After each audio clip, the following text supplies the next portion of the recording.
thepascal. You are now rocking with that dude Pascal. We be going wild, Haitian in the building, so original. Got the haters catching feelings. Get your hands up to the ceiling and keep them held high, cause St. Louis is ready. Forget about it, goodbye. Hold up, we just saying hi. Five somebody, rise up weekdays. Catch us live, somebody, let's go. Good afternoon, good evening, and good morning, everybody. Welcome to the Pascal Show. Hope the show finds you in good spirits, because another day above the dirt is always a blessing. Let's not forget that.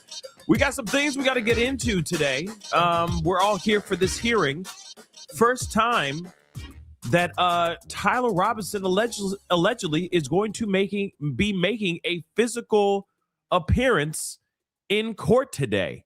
So this is going to be very, very interesting. And this hearing has a lot to do with what happens for us if we get to see what's going on inside this courtroom or not. And then some. This is a very interesting situation. But we're going to talk about it all, and we're going to be listening and checking it out and seeing what the verdict and what the ruling is going to be today. So please do me a favor. Hit that like button down below. Crush the do what to do. Hit that reaction button if you're watching on these other platforms. If you are watching on these other platforms, I'm on all of them. Facebook, X/Twitter, Instagram, TikTok, Rumble, Twitch, Kick. Please make sure you are following me on those platforms. Please and thank you. Of course, subscribe here on my main channel here on YouTube. Go to my second channel, The Pascal Show Clips. Subscribe over there as well, Pascal Show Clips. Go to my third channel, Pascal Raw. Subscribe over there as well. That'd be greatly, greatly appreciated. Okay? Hit that notification bell down below on all these platforms so you know whenever I go live, whenever I upload. That'd be greatly appreciated as well. Don't forget to hit that join button down below here on this channel. Support the channel if you can. All right? Check out my Patreon, and of course, check out PascalMerch.com. We got some really great stuff over there. I might share with you guys these new Christmas bows that we have, and I'll be sharing that with you guys here in probably throughout the rest, sometime between some intermission or whatever, throughout this hearing that we're listening to. Okay. Anyway, let's get into this conversation. There's a lot going on today. There's a lot of drama. We covered a lot of it yesterday evening. There's a lot of things that are still kind of brewing over this morning, leading up to this hearing here. But nonetheless, we might tap into that a little bit later on. But one of the main things that I think we're all focused on is trying to find out what the heck is going on with this particular trial. I mean, the trial isn't set. I don't even know if it's going to be, it might be late of 2026 when we actually see this trial. I don't know the dates exactly. Okay. That's just me making an assumption, to be completely honest. But one thing is for sure, Tyler Robinson's defense is trying to limit media access to this whole trial. They don't want cameras. They're trying to do everything they can to not have cameras in that courtroom, which is very interesting. Okay. Very, very interesting in my personal opinion. But we got to get into this. So let's take a look at this video. It's just kind of giving us a breakdown of what we should be expecting today for this particular hearing. To some other headlines that we are following here at this hour, and this is going to be a big one. As we know, later on today, we expect the Charlie Kirk murder suspect to make his first in-person court appearance. Lawyers for the 22-year-old Utah man are due in court today as they push to further limit media access in the high-profile case. A Utah judge weighing the public's right to know details in Tyler Robinson's case against his attorney's concerns that the swarm of media attention could interfere with his right to a fair trial. Okay. Right then and there, I have major pause. I'm going to be real. Why are they trying to withhold information from the public? If the media, if the cameras are in there, yes, it's going to be a circus no matter what. Let's be real, okay? Let's be real, all right? You have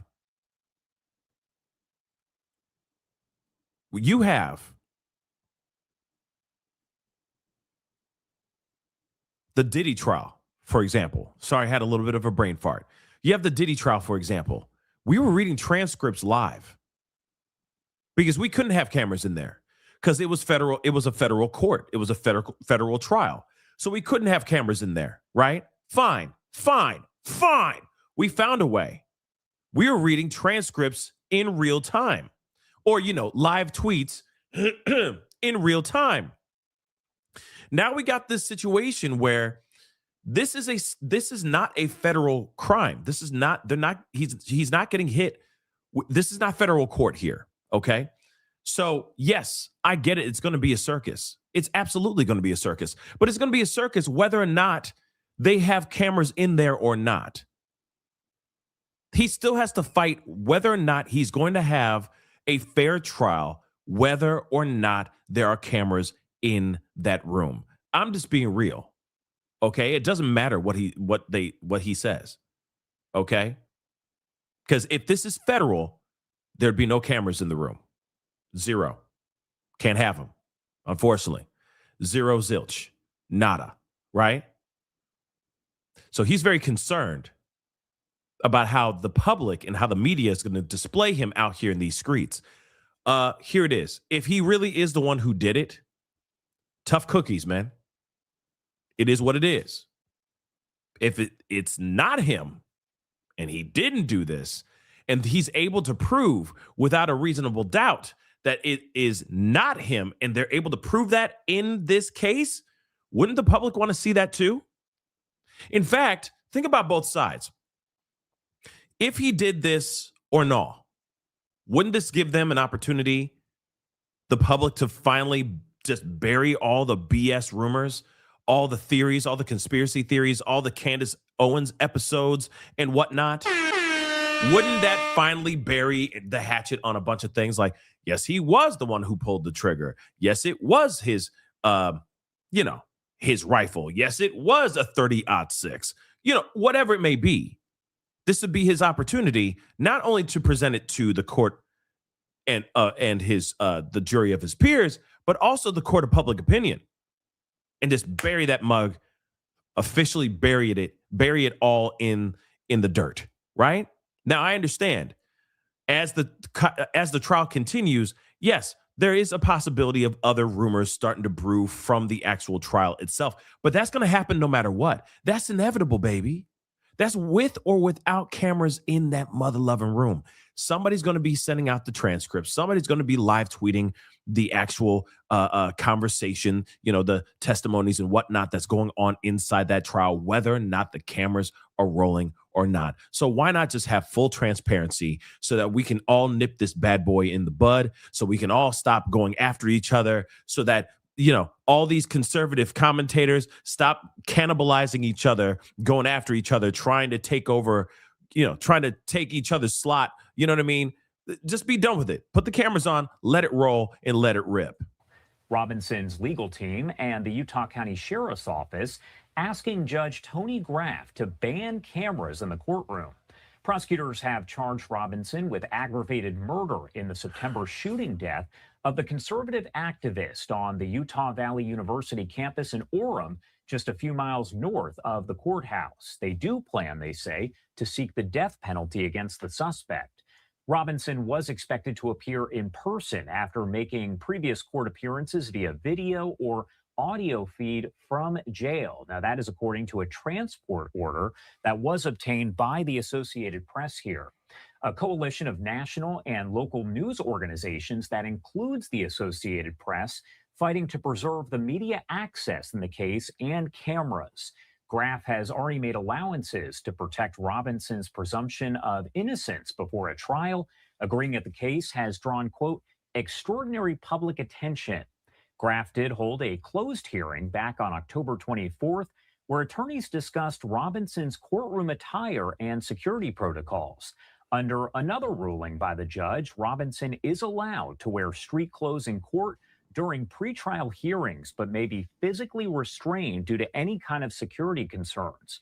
Graff also prohibited media from filming or photographing Robinson's restraints after his attorneys argued widespread images of him shackled and in jail clothing could prejudice any further jurors if the case does go to trial. Well, it's obviously going to trial, okay? It's definitely going to trial. But we got a couple other things we're going to look at here. And again, like I said, he's supposed to be making a physical appearance. Tyler Robinson, he's not doing this virtually anymore. He has to make a physical appearance in court today. In fact, shout out to our boy. He's a beast, Brian Enton. Okay, shout out to Brian Enton. Okay, from News Nation. I just want to show you proof positive, because I know some of y'all out here being like, oh yeah, he's not going to be showing up. Clearly, he's not going to be there. Once again, he's going to be a no-show. Oh no, he's going to be there. Okay, there's a whole caravan of cars getting ready, bringing him in, transporting Tyler Robinson to the mother-loving court right now. Well, about 30 minutes ago. Take a look.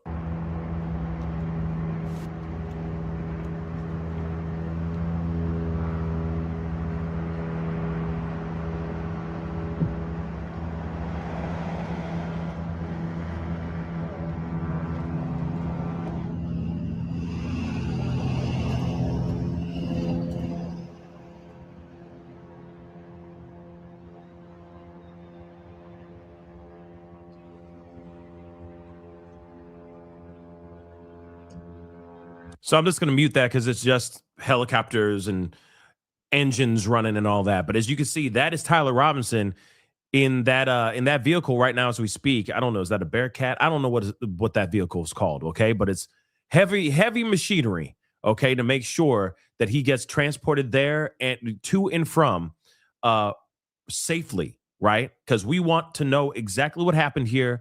We want to know why this whole thing happened. Right, and of course, Brian Enton is also live tweeting from inside the courtroom as we speak. So I'm going to go back to that too, so you guys can see.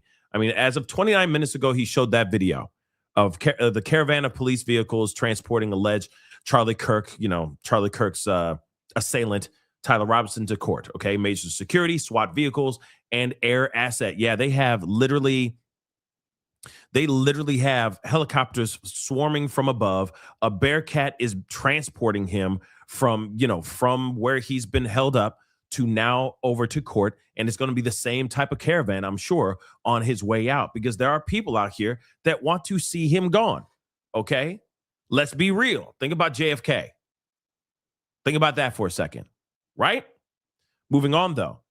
This says about 20 minutes ago, in line to get in the alleged assailant's, Charlie Kirk's assailant courtroom, into the trials, the court hearings courtroom. Okay, first 75 people will get in, and I'm around 10.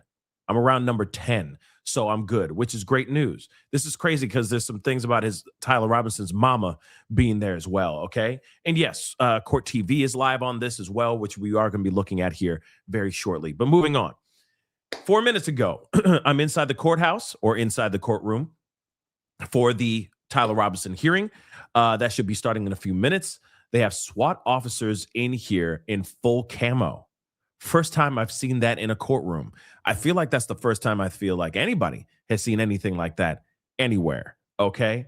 Then he says, I believe Tyler Robinson's mother is sitting in the front row in front of me, which is wild. Okay. Accused assailant Tyler Robinson is in the courtroom, sitting at a table with his 3 attorneys. They're talking to each other as we wait for court to start. He is dressed in civilian clothing, like they said. He has a button-down shirt, and he's wearing a tie. All right? But they also said something about him being shackled, which he said Tyler Robinson has been shackled around the waist and his feet. Court is starting now. So we're going to get over to that and see what's going on. And we're going to keep an eye on Brian Enton and see what else he has to say. But we can see right here inside the courthouse or in the courtroom as we speak, and he's balding. That's interesting. Let's continue.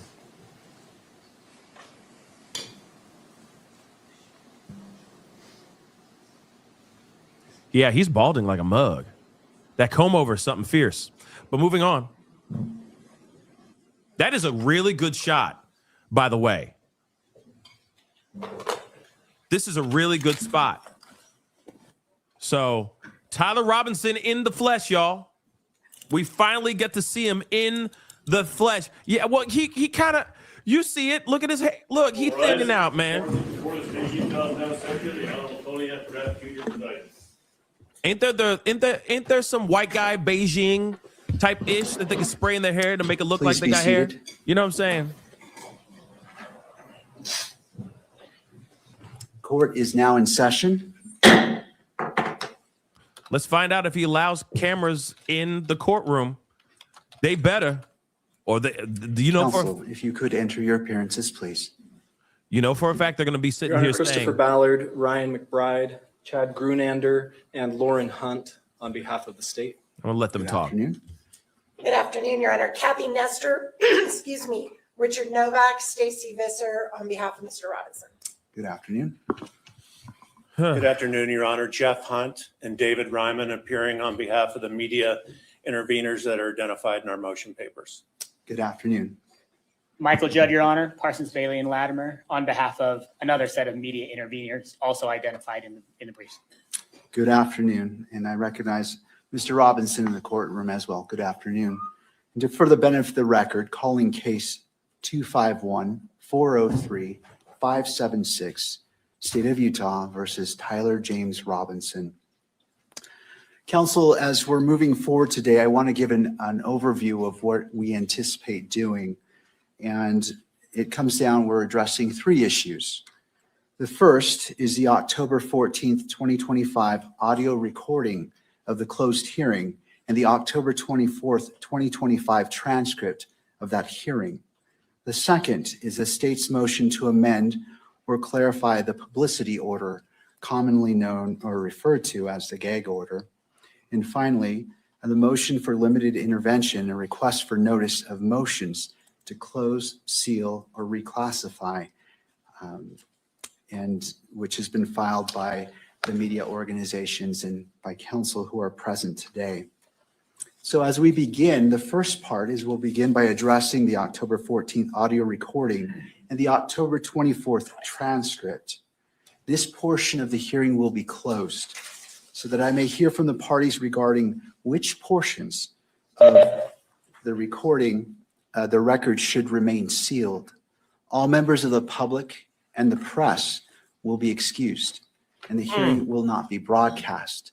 This is because I need to hear what should or should not be sealed or protected, and it would not benefit to have everyone listen to what should be sealed.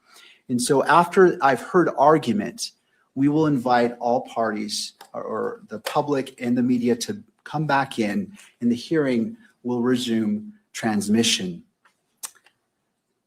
We will then take up the motion for limited intervention, followed by the state's motion to amend or clarify the publicity order. These portions, the last two portions, will be open to the public and to the press. After hearing argument on all three matters, I will take a brief recess and then return to issue my ruling today. We will then stand in recess. So at this point, we'll go ahead and excuse the public and the media, and Oh, come the court's on. order that transmission be terminated temporarily. What a load Your of Honor, we have bollocks. one request with respect to the closed hearing. May I be heard on that? Yes, counsel. Thank you. Richard Novak for Mr. Robinson. Mr. Robinson has some immediate family members who are present, his father, his mother, and his brother. They We all would here. ask the court to permit them to remain in the courtroom during the closed portion of the hearing. To the state. My only concern with that, Your Honor, is that we're going to be talking about court security measures. And I don't know that we'll have to go into a lot of detail about that, but I do Wow. have concerns about those issues being discussed in public. All right. Mr. Novak, do you have authority that supports allowing them to remain in a closed hearing? No, I think it's subject to the court's discretion to decide who is and is not an appropriate member of the public. I think they have a unique relationship with Mr. Robinson, and they would certainly abide by any orders the court makes concerning disclosure of what is discussed in closed session. But obviously, it's up to the court. Thank you, Mr. Novak. I'm going to rule that they will be excluded as well. It is just given the nature and the sensitivity of it. I believe it is appropriate to treat all parties in the public equally, though I do recognize their relationship with Mr. Robinson. Thank you for your request. What a load of We will go into the closed session. Thank you. What a load of bollocks. Come on. Come on now. What a load. What a load of bollocks. Well, you know what? Here's the thing. That's fine. They can have that conversation. Do what they need to do. Do what you need to do, boo-boo. It's not going to stop us. We going to sit here. We going to wait. We fine. We fine. Okay? That's BS, though. That's some BS, if you ask me. That's a bullshnish. But okay. That's fine. Here's what's going on. All right. Clearly, first off, when they said, please, can the parents stay in the room so they don't have to go outside? You want to know why? Because as soon as they go outside, they're going to get bum rushed. Yeah. Media is going to go all up in their face. There's going to be at least one very overzealous reporter that's going to walk over and go, excuse me, Mr. Robinson. You know what I'm saying? Wait for it. Like I said, wait for it. Because you know for a fact, as soon as they go outside, there's going to be people taking photos of them. There's going to be people taking videos of them. There's going to be all kinds of stuff going on. Now, yes, I agree. Fragilistic, okay? I agree. Expialidocious. Okay? I don't agree with this, and this is not normal. This is kind of strange. This is strange. So they're about to have a whole bunch of conversations behind closed doors, off camera, to talk about the possibility of having this trial on camera, which is crazy. Which is crazy. Which is crazy. By the way, what's his name? Hold on. Yeah.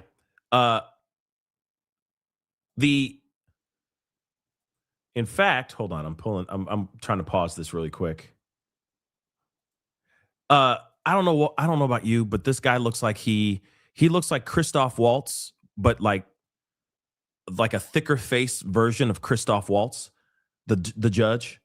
If you don't know who Christoph Waltz is, like he's in like every time they need like an evil European German man, he plays that in every movie. He kind of looks like that guy. I don't know why. I don't know why he looks like Christoph Waltz. But if you don't know who that is, just watch Inglourious Bastards or something like that. You'll see him. You know what I mean? Or Django Unchained. Okay? Yeah. He plays like the evil European guy in every movie, right? He's great, but he plays that same role all the time. All right, so moving on, okay? Because there's other things we could take a look at. There's other things that we can talk about, but we have to wait, okay? We have to wait on that, which, I mean, I'm not happy about that because we don't know how long that testimony is going to be, okay? We don't know how long that's going to be. That could be 2 seconds, that could be 30 minutes, that could be 20 minutes. We don't know. So it's kind of trashy. So I'm going to unmute it and I'm just going to keep it on.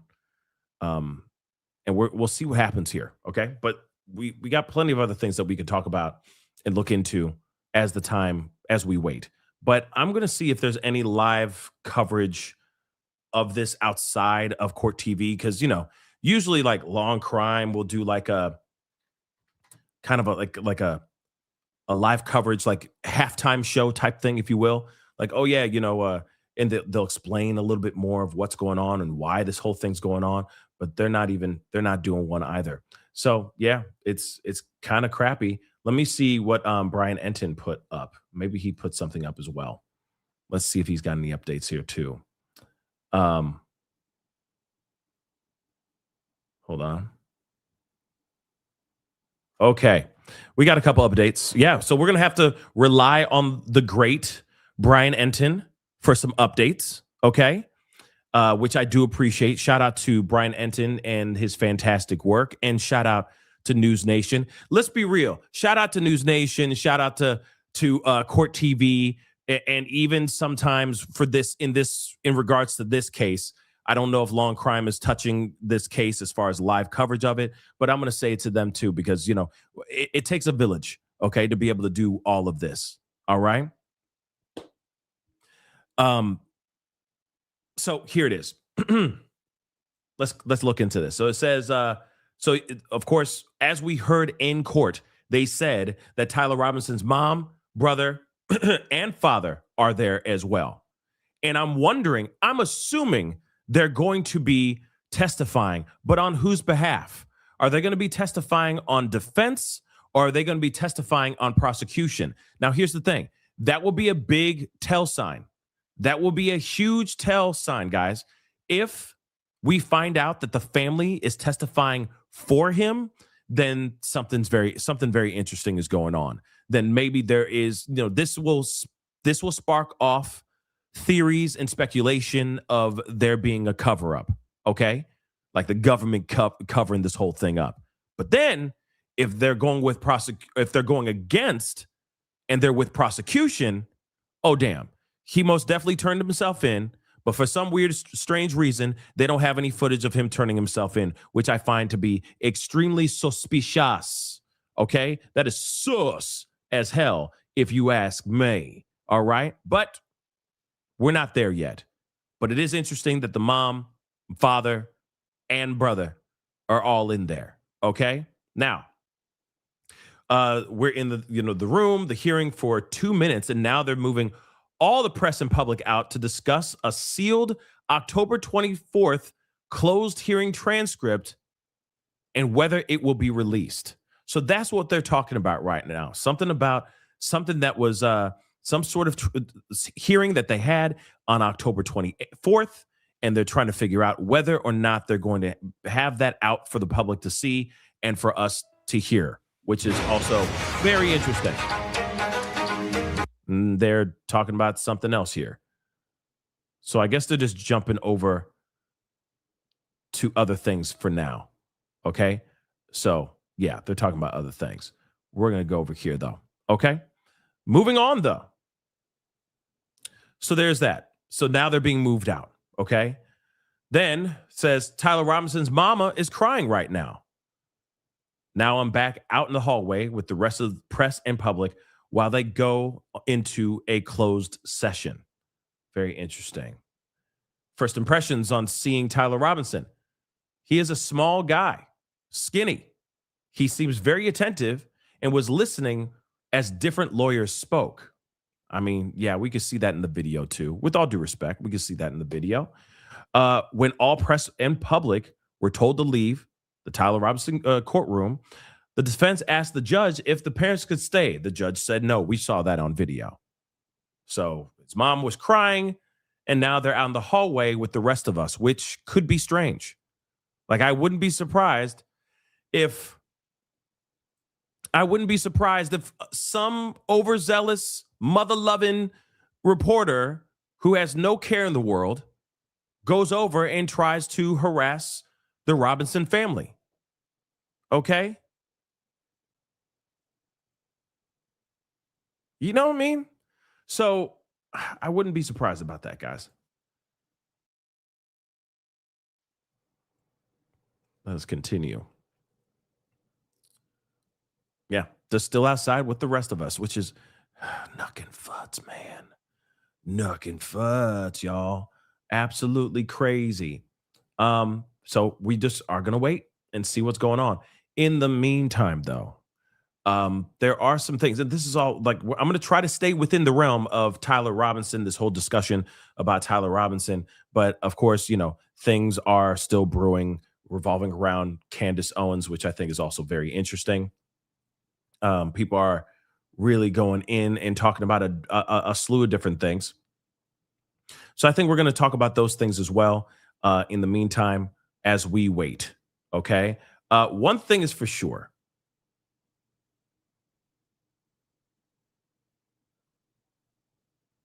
There's new clips that are starting to slowly but surely. Hold on. The podcast. Oh, good God. Yeah, let's get into it. Okay, we got some time to kill. We got a little bit of time to kill, so we're going to get into it. This is a new clip. It's the first time I've seen Erica Kirk actually smile. So this is a new clip.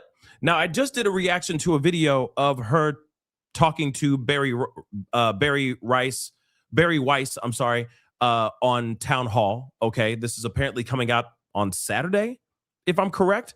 When it does come out, we will most likely do a watch party on this. All right, because there's just so much crap going on. There's so much going on. It's everything Charlie Kirk, which is insane. Don't get me wrong.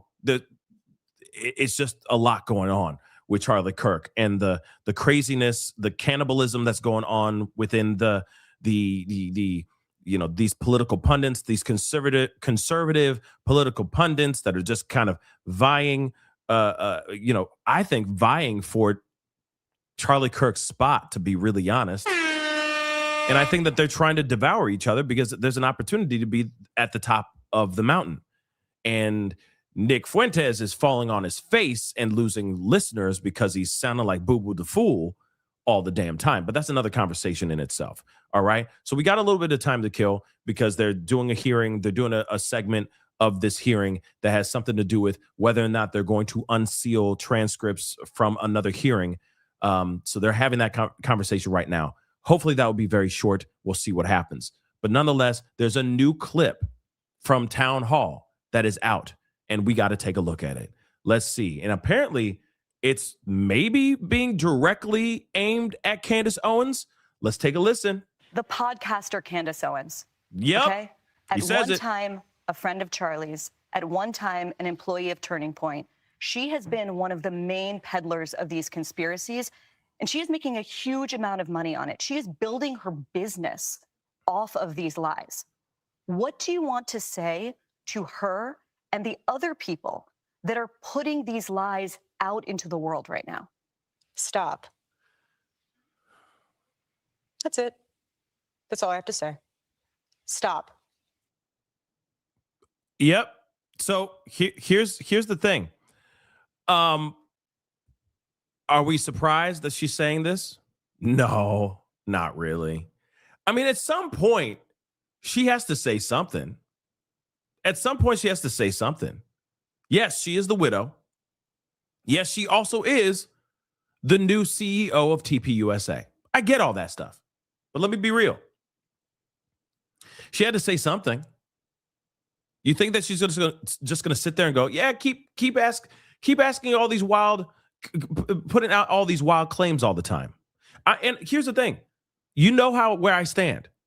I stand on the side of, I want to know what's going on too. I want the truth. I think the government's not telling us the truth on everything that happened to Charlie Kirk.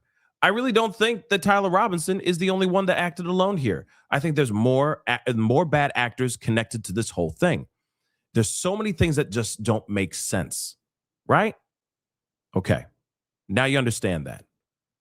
But if I was the widower, okay, the widower of somebody that was a prominent figure, and I happen to be thrust into the limelight, there's people out here throwing out all kinds of crazy theories and conspiracies and all that, and wild allegations. Some of them are wild, okay?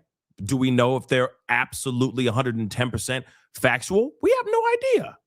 All we can sit here and do is go, damn, Candace, is that for real?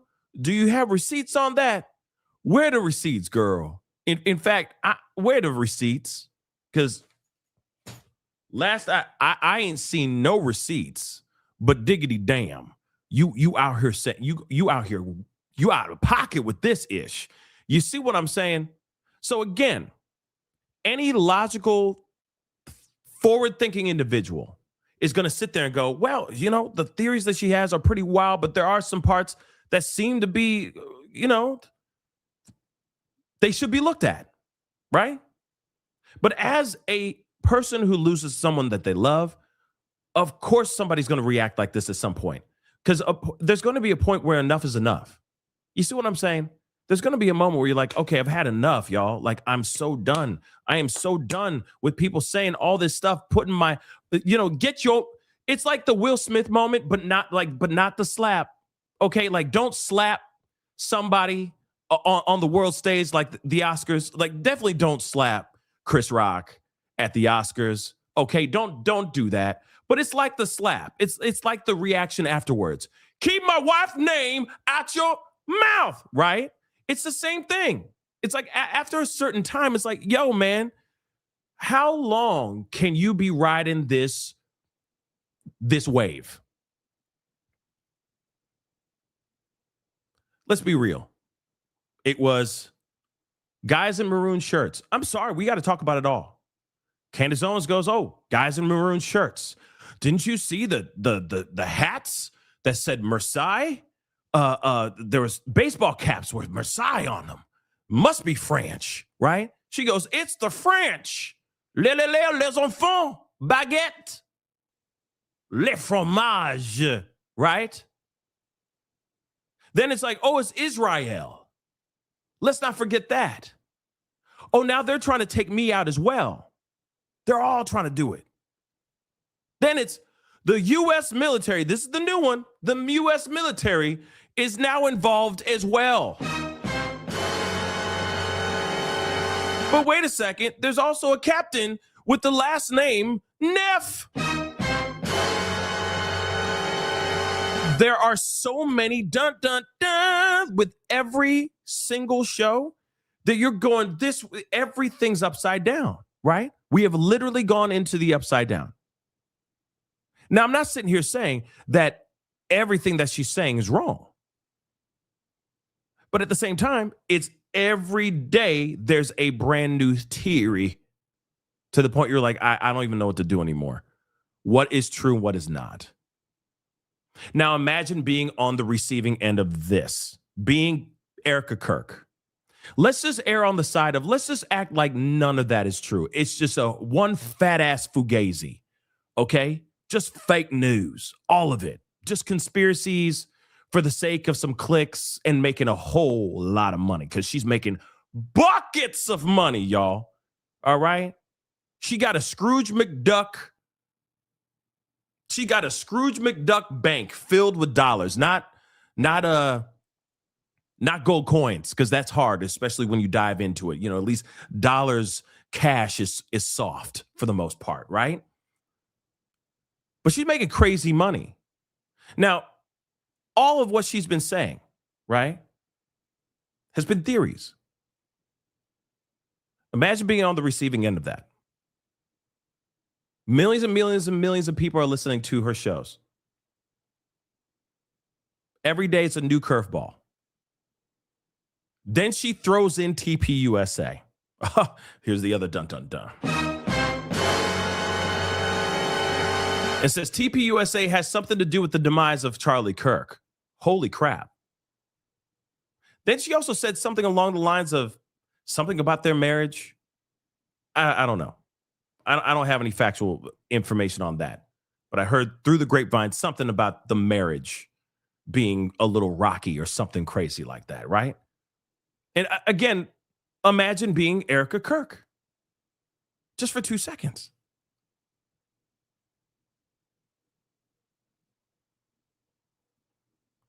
How are you going to feel about it? You're going to be pissed at some point.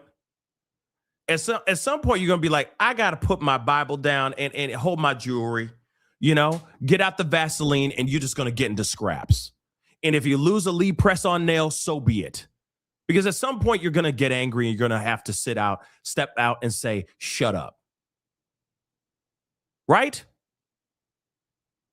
We saw a video just again earlier. All right. We saw a video earlier today where she was like, hey, people who are out here rejoicing the death of my husband, y'all are out of pocket for that. I agree. It's out of pocket. I'm not somebody who's sitting there like rejoicing, right? But at the same time, there's a moment where you got to realize that, She's still a human being too. And what's wild, because I'm seeing some of y'all in the chat being like, "Oh, the Israel check just cleared for Pascal." No, hell no. I'm a human being. I understand human emotions. I can put my bias aside for a second and just look at the whole situation on a human level. And if you can't see that, then something's wrong. If you can't look at the situation and go, what would you do if you were in her shoes? I'm saying cut out all the Israel rumors and theories, cut out all the stuff. Just imagine if it's a guy, Tyler Robson, climbing up to the top of a building, taking aim to somebody that you love and taking him out. And then the next day, and from that henceforward, okay, is nothing but theories and rumors and speculation every day, all day. At some point, you are going to be tired. At some point, yes, your brain is going to be fried, and you're going to be like, I can't do this anymore, right? When every single day somebody's reaching out to you being like, do you know what Candace Owens said about your husband or about your loved one? At some point, you're going to be like, I'm tired. You know what I'm saying? That's it. I understand. Some of y'all want to hold on to, your own bias just for the sake of your own bias because you can't think about things on a human level. Then that's fine. That's on y'all. But I'm talking about the human level. Forget conspiracy theories. Forget money. Forget all that. Just look at the situation in itself. I'm not surprised about her reaction. I'm not. I was very surprised about Candace Owens' reaction, though. I was kind of expecting it to be more like, okay, we may, you know what I'm saying? I just expected a different reaction from her from yesterday. But that was her reaction. That's Candace Owens. She must know something that I don't know, right? But like I said, shots fired. The shots are still being fired. It is what it is. But here's what's here is the reality of it all. It's not going to stop. Because here's the other thing, too. I don't know about the internet, or one thing I do know about the internet is that as soon as you say stop, they keep going harder. So as soon as she says stop, you really think Candace is going to stop? She ain't going to stop. She is not going to stop, baby. She is not going to stop. She's going to continue going exactly how she's been and how she ever will be until further notice. Let's be completely real. All I'm saying is, at the end of the day, I look at everything in so many different angles. It's not just Team Candace or Team TPUSA.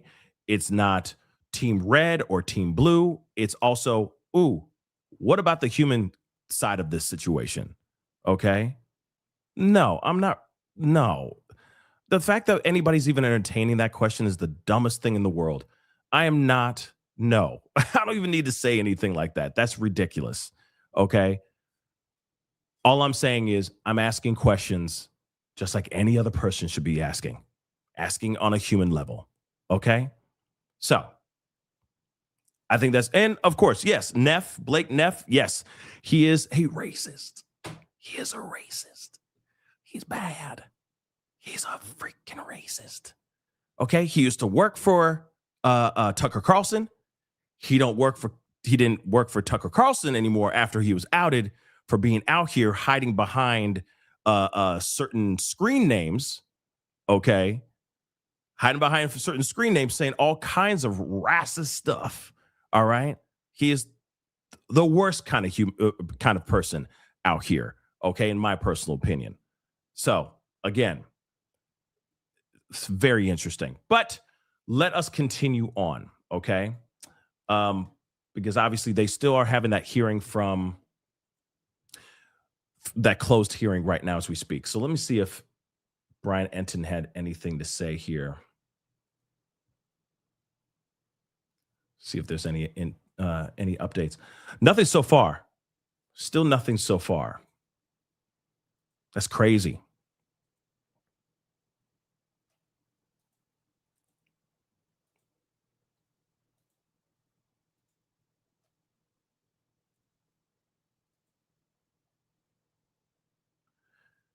Now, okay.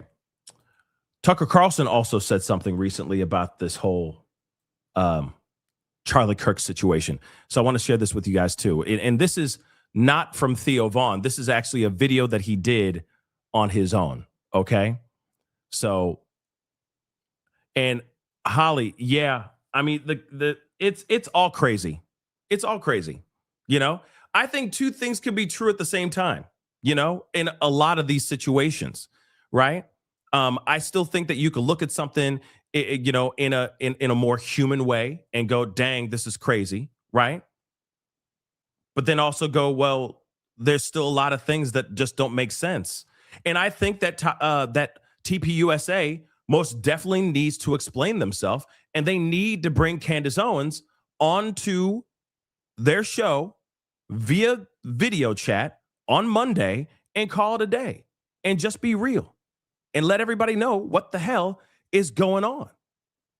Squash all the stuff, confirm, deny, whatever they need to do, but have Candace Owens there.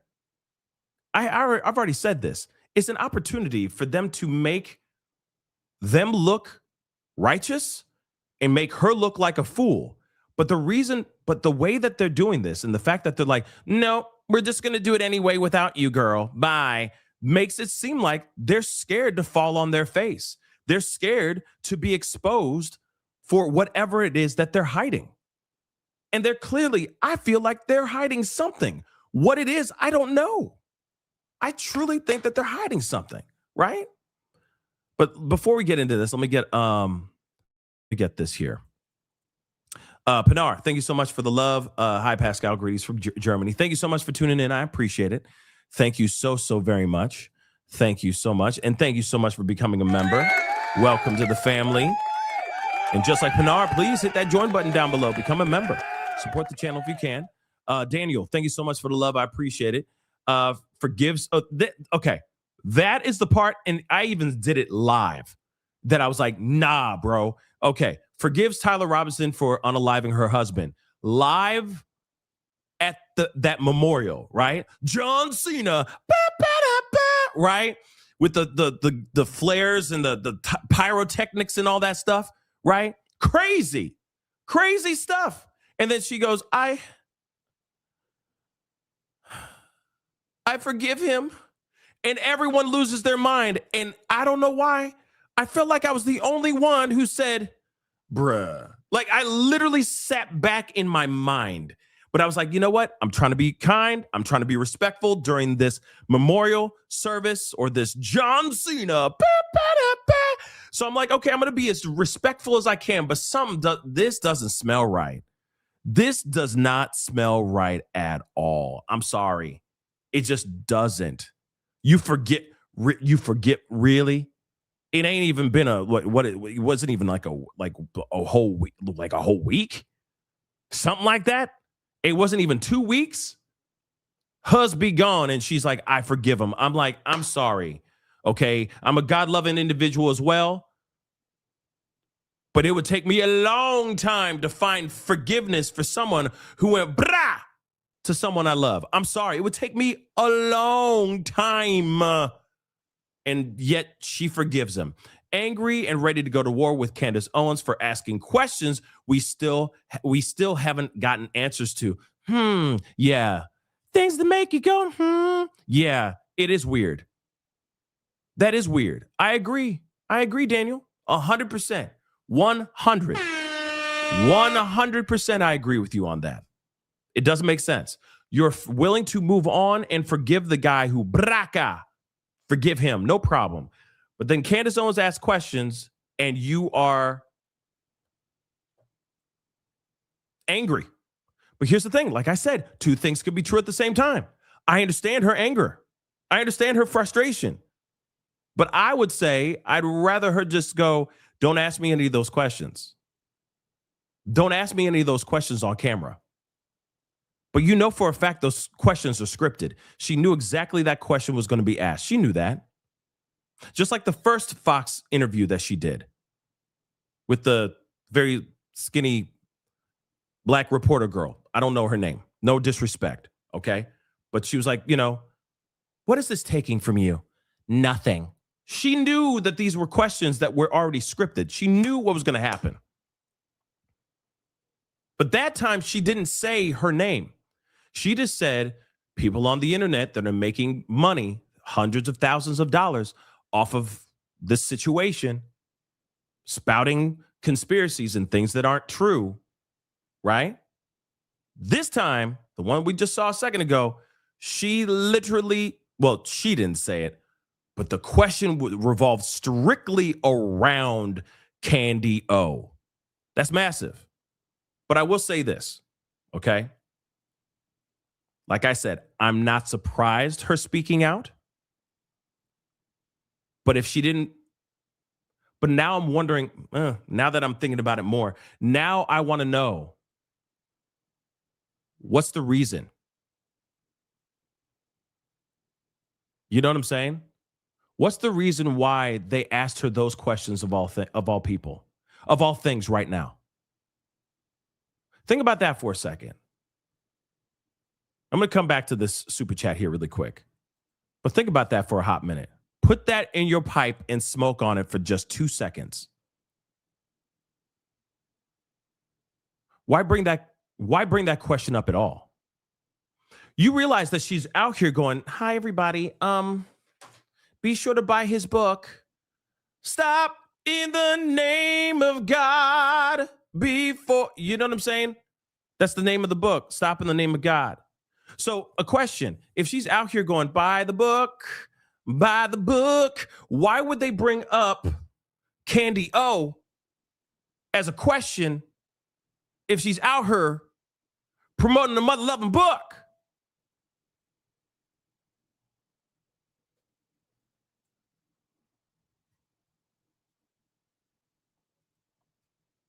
Like I said, it's scripted. All those questions, she knows what's going on. It's not like she didn't know that these questions were going to be asked. She already knew that she was going to be asked about people celebrating the demise of Charlie Kirk. She already knew that she was going to be asking questions about Candace Owens. Why is Candace Owens being brought in verbally, literally being named in the conversation now? Are they trying to take her down? Is TPUSA trying to find their way to breaking her down? See, like I said, it's not just me being like, oh, yeah, Erica Kirk, I feel for her and I understand. I do. But there's the other side of me that's like, wait a second, that still doesn't make any sense. Why would you even say those things and just be like, next question, please? No comment. Next question, please. You see what I'm saying? Just something to think about. Here's the thing, too, Daniel. I was just thinking about this, and that's why I was like, I'm coming back to the super chat here really quick. The reason why I'm saying this, what I'm about to say might not make any sense, but just rock with me, okay? The second part, yes, I think the first part is weird, that she's like, I forgive him, and everyone's like, you know what I mean? Some people are like, I'm converting today. That's literally what happened. I'm not kidding. People were like, oh my God, I feel the spirit now. I'm converting. That literally happened as soon as she said, I forgive Tyler Robinson. Real talk. People picked up the Bible for the first time. I'm telling you right now. But second part, okay, angry and ready to go to war with Candace O. All right, here's something that's interesting. Candace is still doing it. Do you understand that?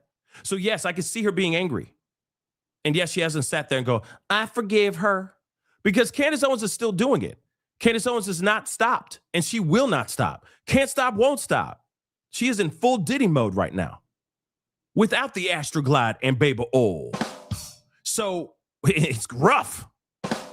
So again, if Candace Owens was to be like, my apologies, I'm sorry.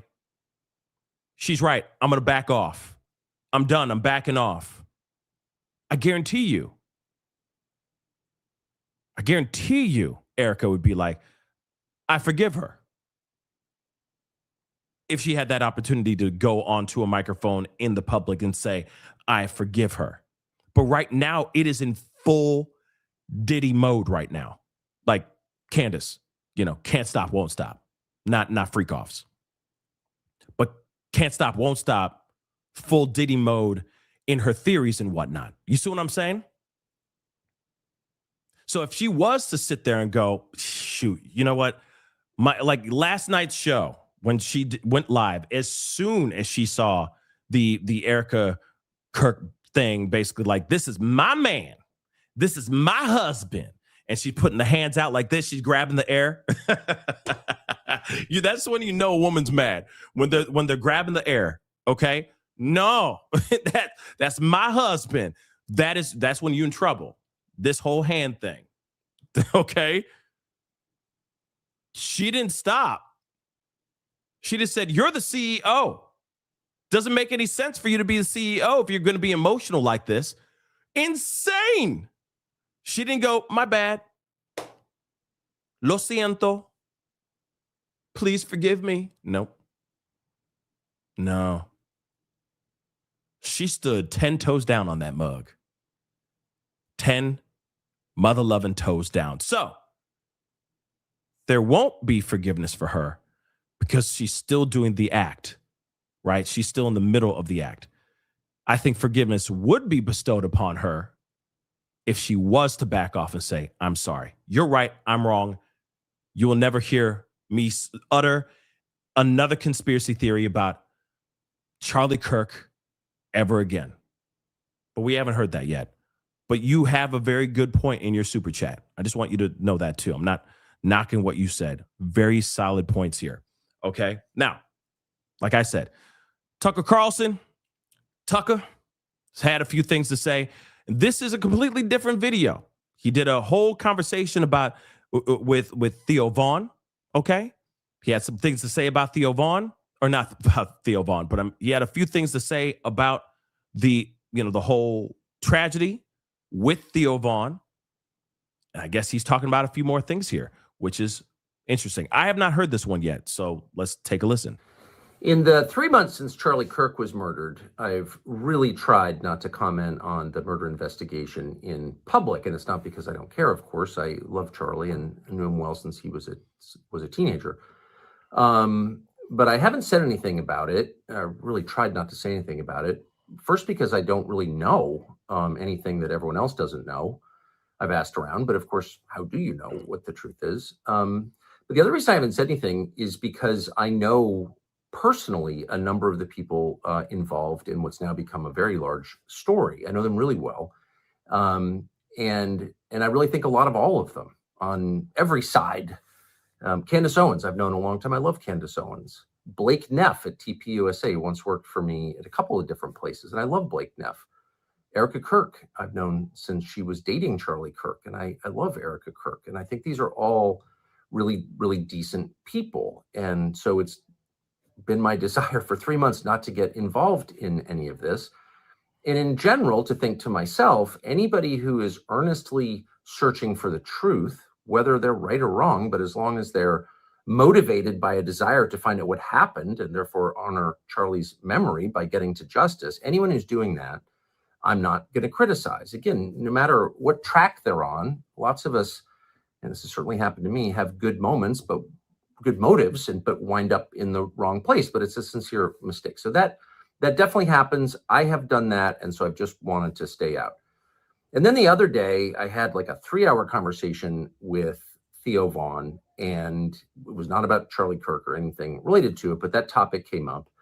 And I said, in effect, I don't trust the FBI. And that gave some people the impression that I was, accusing them of being involved in Charlie's assassination. And of course I wasn't. And I certainly didn't mean to. But it gives me the chance now to say what I think, which is that we should not necessarily trust the FBI. And by the way, why would we? It's not an attack on, the political leadership of it. I've known Dan Bongino, for example, for a long time, and like Dan, and don't imagine he would ever be involved in intentionally covering up a murder of somebody. I don't believe that. But Dan Bongino and Kash Patel, for that matter, are at the top of the org chart, but this is a huge organization and parts of it act independently from leadership. That's the nature of bureaucracy. So saying, well, I like Dan Bongino and don't think he would do something wrong on purpose, which is how I feel, doesn't mean that I trust the FBI or have to trust the FBI. And again, why would I? If If there's one lesson of the last election, the 2024 election, it's that a lot of our biggest systems, our biggest institutions have rot in them, and that needs to be reformed. And as if we needed more proof of it, we'd learned what a lot of us suspected for years, that January 6th was in effect a setup, and the FBI was key to that setup. And it's still not clear that everyone involved in that setup at the FBI has been fired or punished for that. Hold on. Sorry, I'm rolling that back a little bit. Hold on. He would do something wrong on purpose, which is how I feel, doesn't mean that I trust the FBI or have to trust the FBI. And again, why would I? If there's one lesson of the last election, the 2024 election, it's that a lot of our biggest systems, our biggest institutions have rot in them, and that needs to be reformed. First off, I agree 110%. I'm sorry. This is the only, it's very rare. I'm going to be real. It's very rare that I'm sitting there and I agree with Tucker Carlson. I'm going to say that right now. I'm sorry. I got to be honest. But this is the moment where I'm like, yep. But I feel like we all been known that. We all been known that the system is rotted from the inside out. Okay? It's always been rotted. It's been rotten since day one, but no one talks about it. And it's just interesting that Tucker Carlson suddenly is like, oh my God, I am seeing the light. The corruption within the government. The administration has so much rotted corruption.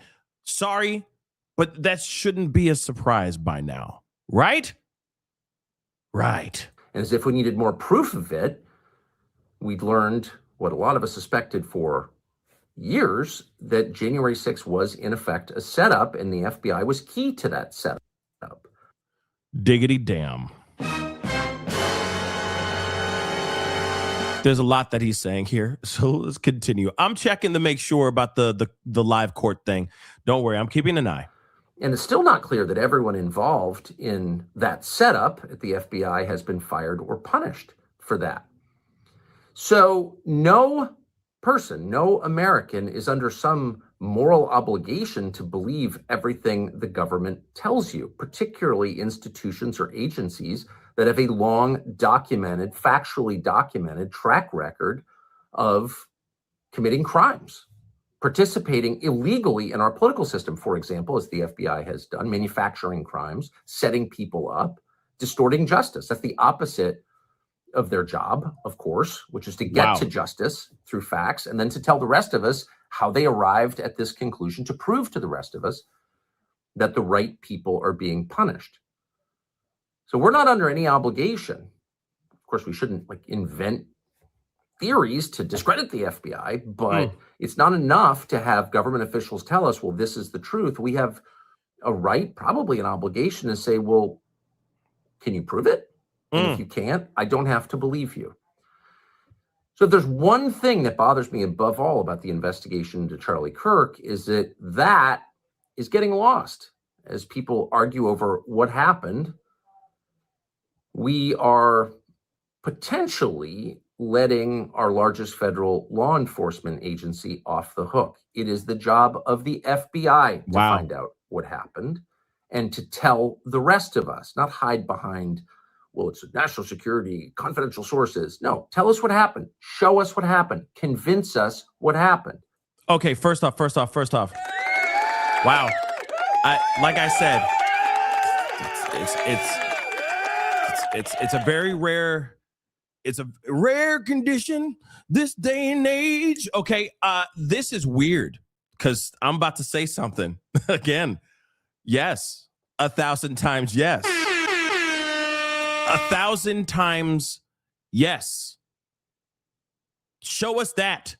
What's interesting too, before I let him finish, because I'm gonna let him finish, okay? Like Kanye to Taylor Swift. But what I think is very interesting about this is that, of course, the feds are probably enjoying every moment of this, where the focus is on what Candace Owens is saying next, or how Erica Kirk is responding to this whole situation. They're like, yes, eat each other alive. Don't look over here. When in actuality, The pressure should be on the feds. Think about that. What he's saying right here is absolutely correct. They're the ones that have all the information. They have all the information, all the breadcrumbs that led to Tyler Robinson being the guy who did this. Please explain to us how you went to X, Y, and how you got to Z. Please and thank you. But we are like right now, which is very true, we're all looking at a full-on civil war going on between podcasters because of opinions, theories and opinions. When the people who actually are holding the key to that information are the feds. I agree with Tucker Carlson on this 110%. It's just wild. It's a wild day today. We are living in, like I said, we are in the upside down. We are literally in the upside down. Let's continue. That's your job. And we shouldn't accept anything less. And by the way, when we do accept something less, then, new explanations fill the vacuum left by the FBI, which we pay to explain to us what happened. And so I'm going to really do my best not to talk about things I don't understand, state things as though I know them when I don't know them. I'm going to do my best to stay out of it because I love Charlie and I want justice to be done in this case. But the rest of us should remain skeptical. We have a duty to remain skeptical, and we should not be ashamed of our skepticism. Thanks. This is wild. Okay? This is not every day for me, bro. Okay? It's not every day that I sit there and go, yeah, Tucker Carlson said something that I agree with. I'm sorry. It's just not every day. It's happened a couple times. I'm not sitting here saying that every time he opens his mouth, I'm like, meh. No. Okay. I like to think and all that too. But yes, he's basically saying, stay curious out there, guys. Always ask questions. Don't sit there and automatically assume that what you're being given on a silver platter, that being the full truth. And I'm with that 110%. Like, damn, we are on the same page. But see, that's the thing. That's the one thing I think that is bringing a lot of people together. This whole situation is a bipartisan type of situation. We are all agreeing on the fact that the feds and what they've been telling us is off. It's weird. And it could be a simple, small little thing that needs to be adjusted that could maybe fix everything. But now, unfortunately, I'm saying that could have been fixed in the very beginning. They could have fixed things in the beginning, but now everything is so far gone now. Now things are so far gone that I don't even know anymore, y'all. I don't even know anymore. I'm going to keep it real. It is so jacked up right now. It is so jacked up right now. It's FUBAR. We're at the point of no return now, right? So again, the fact that he's like, yo, don't trust everything that you're hearing. Don't believe the hype. Wild. And here's the other thing too. He's not spinning off the planet and going, oh, maroon shirts and TPUSA and the feds and the French and Israel and American military. He's not saying any of that. He's just like the feds, the feds, the feds, the feds, the feds. Look at them. Ask them the questions and demand the truth from them. They're the only people that hold the real truth about everything. And if they are holding something from us, they need to unearth that stuff now. We got some stuff that they're talking about now. I want to pull this up. I'm going to roll this back a little bit, hear a little bit of what they got talking about, because they are talking about the trial for right now. So let's take a listen to this. Tyler Robinson will Shout out to Court TV. Right now, the hearing is happening behind closed doors. They are discussing the October audio recording and the transcript of that hearing. And remember, the shooting happened on the campus of Utah Valley University back in September of this year.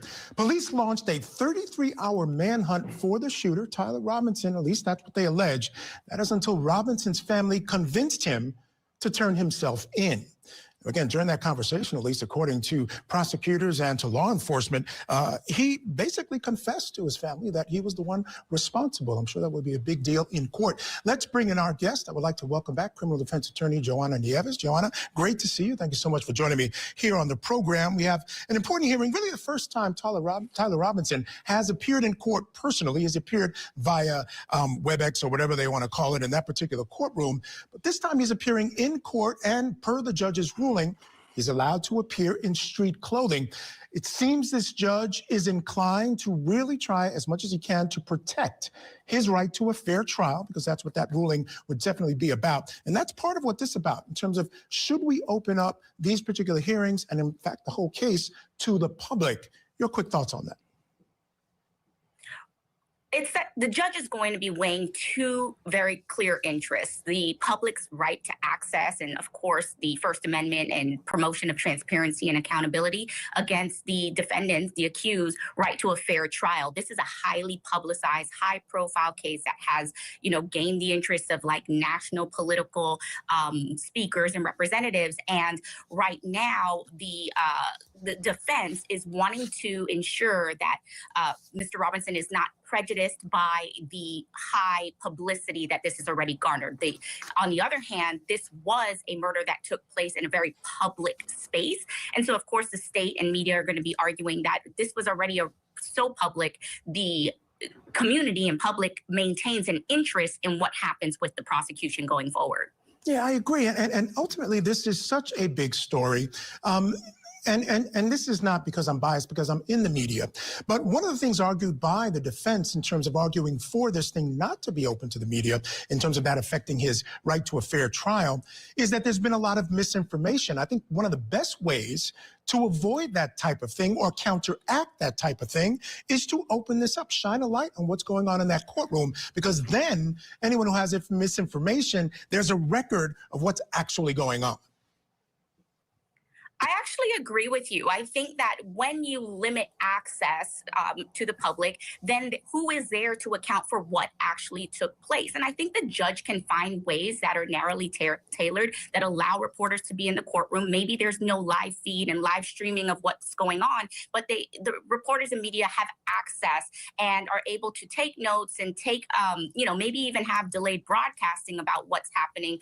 But there is a measure of accountability and transparency that will be happening rather than a complete closure. Yeah, fair enough. And what we've seen often in these Utah cases is there'll be sort of one camera that's a pool camera, provides information to everyone, provides video to everyone, and then one reporter who acts in the same way, which I think sort of balances both of those issues well. All right, Joanna, stand by. I mean, I think it's very important that we have some transparency with this whole case, with this whole trial, by having, by being able to see what's really going on here. By having the cameras in the courtroom and all that. I think it's bullish for them to not allow it to happen. But at the same time, they're allowed to sit there, discuss it. They're allowed to sit down and discuss it and debate and have that whole hearing. But I hope at the end of this means that they will actually have cameras in that courtroom. Because no matter what, it doesn't matter. There's going to be ways around it. It'll be Brian Enton in that room every day, live tweeting his stuff, which, by the way, I'm going to read a few things off camera, off screen here, because he did put up a few tweets. So I'm going to give them to you guys really quick before we look at this video. And I'm assuming Brian Enton's in this video here. I'm assuming. It may not be, but it may be. I don't know. But we're going to take a look at that here as well. All right. But off camera. Okay. So as of 19 minutes ago, he was still in the hallway. Moving on, he said another one in 19 minutes ago as well. Was thinking of doing a video update here, but I think it might be pushing it. And I don't want to get booted. And I understand I wouldn't want to leave the room either. But it looks like he does have an update video that he just put up about 3 minutes ago. So we're going to take a look at that as well. Then he says, for people commenting on Tyler Robinson smiling while talking with his attorney on video before the court actually started, this can sometimes be a defense tactic to humanize defendants when they know cameras are rolling and potential jurors could be watching. That's also very interesting as well. He does have a video. We're going to look at that here in a second, but let's take a look at this one first. And I recognize Mr. Robinson in the courtroom as well. Good afternoon. And for the benefit of the record, calling case 251-403-576, State of Utah versus Tyler James Robinson. Counsel, as we're moving forward today, I want to give an overview of what we anticipate doing. And it comes down, we're addressing three issues. The first is the October 14th, 2025 audio recording of the closed hearing and the October 24th, 2025 transcript of that hearing.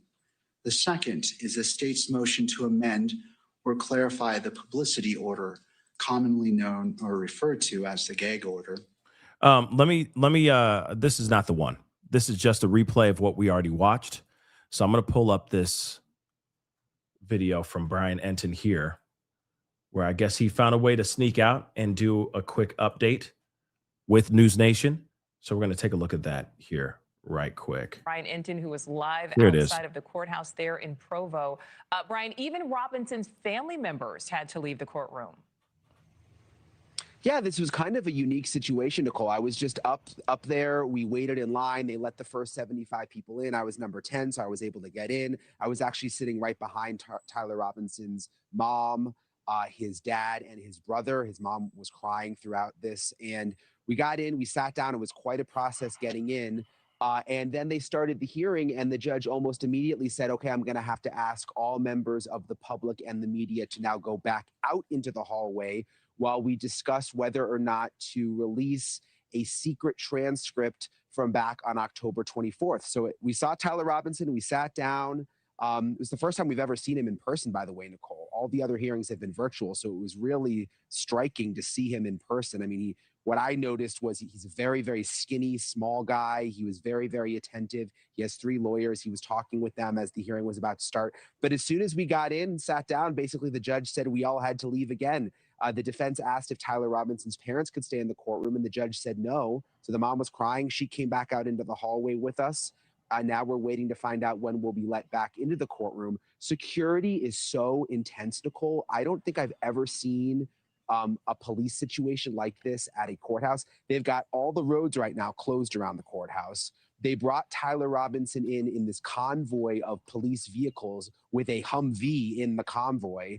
And then when you're in the courtroom, they actually had the SWAT team in the courtroom in full fatigues, in full military gear. There were at least 4 or 5 of them, plus all of the sheriff's deputies, plus bomb dogs upstairs. Plus, I even noticed they zip tied several of the doors leading out of the courthouse. Damn. So you can only go in one way and go out one way. So there's apparently snipers in the area, I've been told. There's been helicopters up. So they are not taking any chances.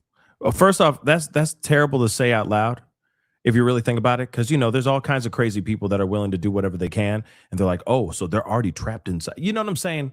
But they're also showing how severe and how serious they are taking the safety and like trying to keep this monster, this alleged monster, from being from cutting loose. But that's crazy that they got things that airtight, right?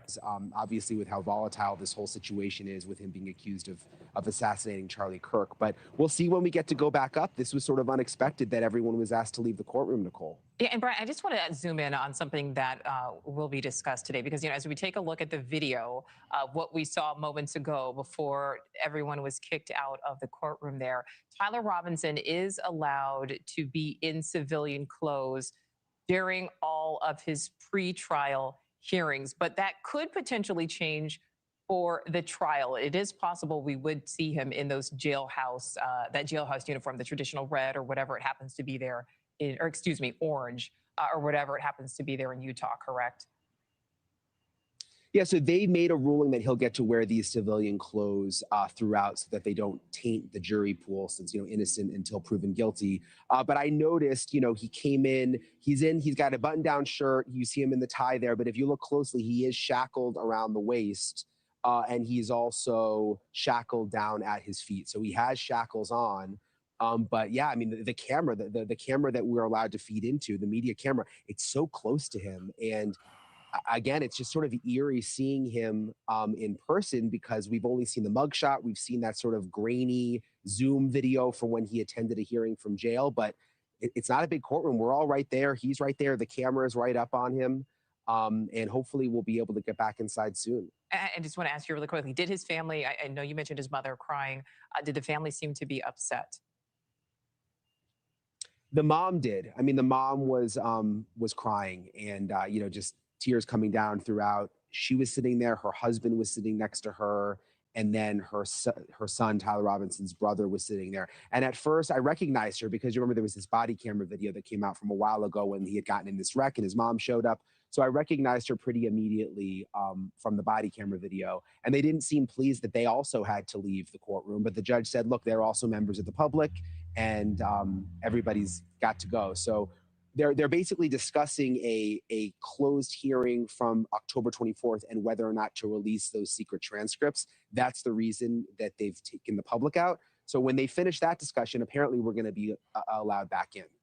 All right. Brian Inton breaking everything down for us there. I mean, first off, shout out to Brian Inton for all the information, because this is dope. And we of course appreciate his hard work as always. I think he does some really fantastic work. So it's really dope to have him give us this information as well. And of course, we'd still have him inside or outside the courtroom right now until they actually let them back in, which giving us live tweets about that. So I'm looking forward to it. Hopefully this doesn't take too long, right? Hopefully this whole situation doesn't take forever and a day. That they're going to be back in here soon enough, and we'll get into the actual trial itself. So we're not done yet here ourselves, but at the same time, it's just pretty crazy that we got all this going on and they're still kind of waiting. We're all still kind of waiting. Messi, thank you so much for the love. So that sounds like a fire hazard. Yeah. And like it's against fire code. Yeah. That's the other thing too. I'm just saying in general, it just sounds potentially dangerous, right? For anybody who wants to try to do something bad in the courtroom, or anyone who is, or if anything bad does happen, like a fire or something like that, they wouldn't be able to get out as easily as they'd like to, right? But I guess they're risking it all for this guy and this whole situation. And of course, guys, I do have a poll pinned to the top of the chat, so make sure you go over there and check it out. All right, Messi, thank you so much for the love again. My trainer really likes you. Thank you. Tell them thank you so much for watching the show. Appreciate them tuning into the show. Messi, again, let me get this really quick. Did Erica show up for the hearing? No. In fact, there's a new video out with Erica Kirk getting interviewed by Glenn Beck that just came out. We're going to take a look at that as well. Like, she is on a press junket. She is, holy cow. We're going to talk about that in a second. But anyway, did she show up to the hearing? No, she's not. She's nowhere near that hearing. All right. If she had her resources, there's no way if I had her resources, I'm sorry, there's no way I wouldn't be at every single court appearance. Now, that's you. You know what I'm saying? There's a lot of people that are like, I don't ever want to see this mother lover's face. You see what I'm saying? Seeing him face to face is just going to make me feel some type of way, or make me relive the trauma and all that, losing my husband, blah, blah, blah, blah, blah. You know what I mean? And yeah, you're right. Somebody just said it. I saw it in the corner of my eye. She's busy building right now. Literally. She even said it. I am building. That's what she said. So she's busy building. You see what I'm saying? So would you go to the, like, you got Messi saying she would go to every single court appearance. Would you go, guys? Put a number 1 if you would go to every single court appearance for the trial, if this was your loved one. Just put it. There's no wrong answers here. There's no wrong answers. But if your loved one lost their life in this fashion, would you be there every single step of the way or no? Let me know. Okay.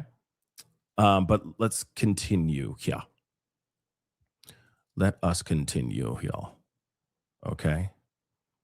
One second.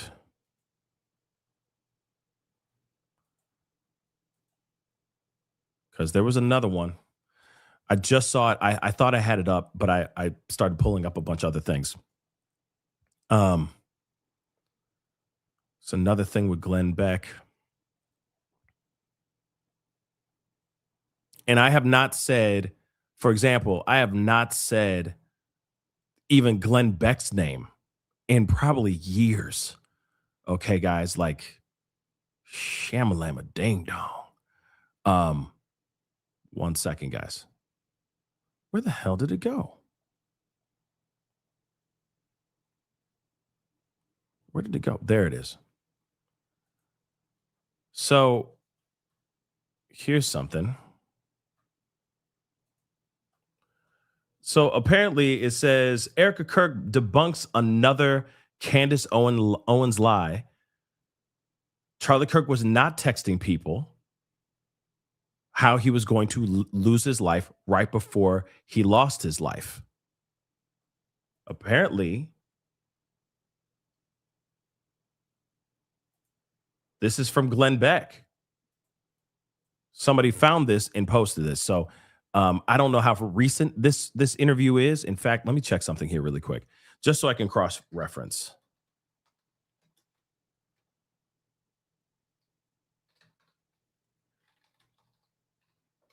Just so I can cross-reference.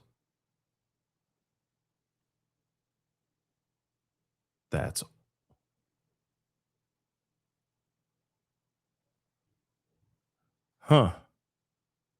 yeah. This had to have been very recent because he was on TPUSA's show. Okay. Glenn Beck, just so you know, I'm going to pull this up so you guys can see at least the still before we look at this. So this is very recent. This had to have been recent because he's wearing the exact same shirt in an interview that he had on the Charlie Kirk show, which should basically be called the TPUSA show now. Okay. But, you know, obviously I get it that they're trying to honor Charlie Kirk, but he's wearing the same doggone shirt. So she just recently did this interview literally today with Glenn Beck, because all these other interviews that they have of her with him, he's wearing a suit. He's wearing the American flag shirt, flag tie, all kinds of stuff. So this is just recent, which is insane. So apparently she's debunking Charlie Kirk texting people saying that he had a premonition that his life was going to be taken days before he actually lost his life. So let's take a listen to this. So she, boy. This is about, it's already getting dirty, but I think it's going to get even messier than this, guys. Get ready for it. Do you think Charlie knew to some degree and had made the conscious choice that I may be taken out early? Not saying he knew that day, but that he had any inkling that this might come his way and that he intentionally chose to move forward with faith in God? It's interesting because I have unbelievable amounts of death threats. My kids have kidnapping threats, death threats. Our whole team has death threats. We knew that there was always going to be a threat, but Charlie and I we promised each other we would never live in fear. And he would say, if they're going to get me, they're going to get me. But he was not messaging people the day before saying, I'm going to be murdered. They're coming after me. Someone's going to kill me. He didn't say that.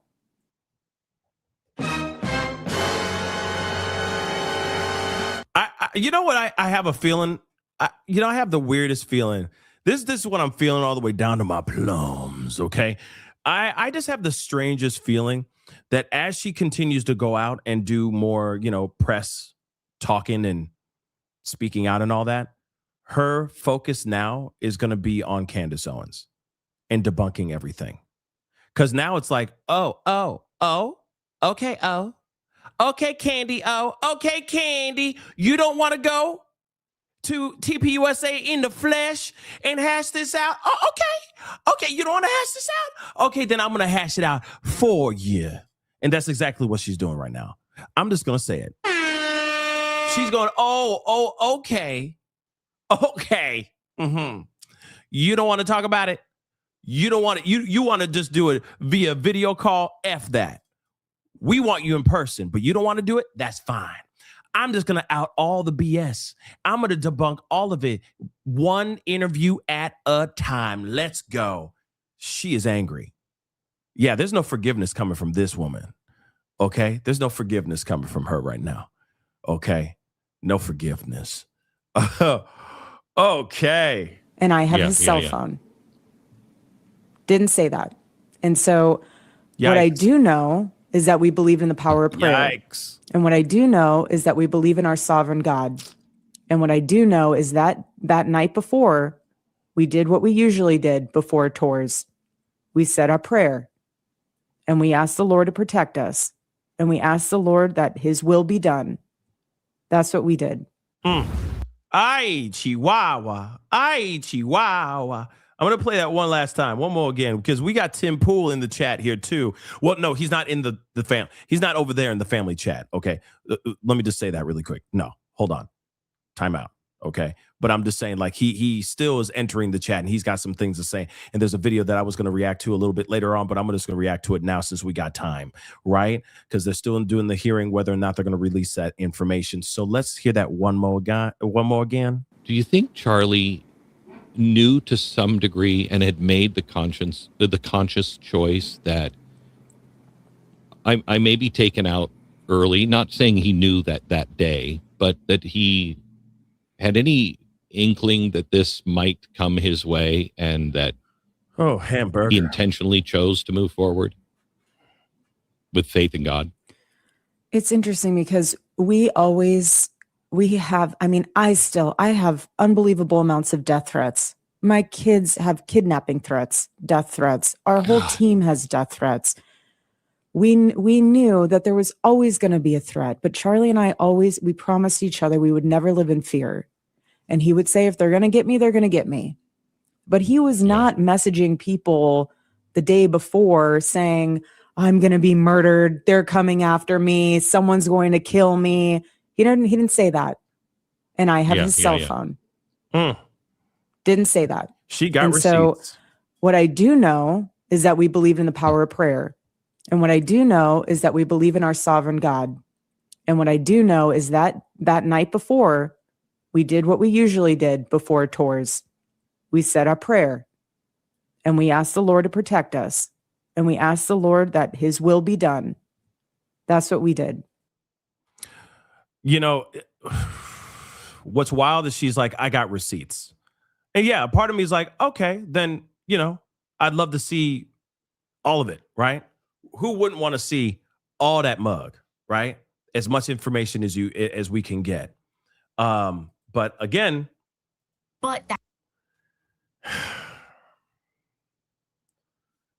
now it's a she said situation. Oh, it literally is a she said seashells by the seashore. She said situation. Now it's a she said situation, which is insane. You realize that, right? You realize how crazy this is.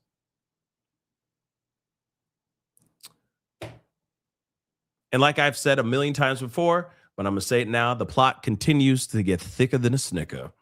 All right? Thicker than a snicker. Sorry, I'm just checking to see if Brian Enton did any updates or anything, because they still have not opened up the courtrooms. We are still waiting for that, just so you know. So in the meantime, in between time, I want to play for you guys Tim Pool.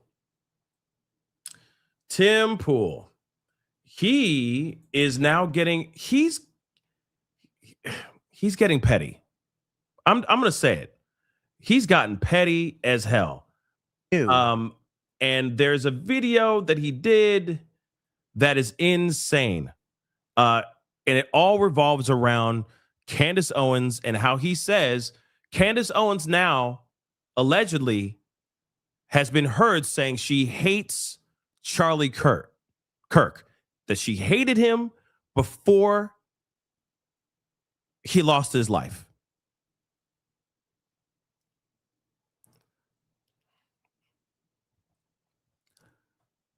I'll let him explain it. Yeah, Tim Petty. Why is he petty? Well, for what he's saying here.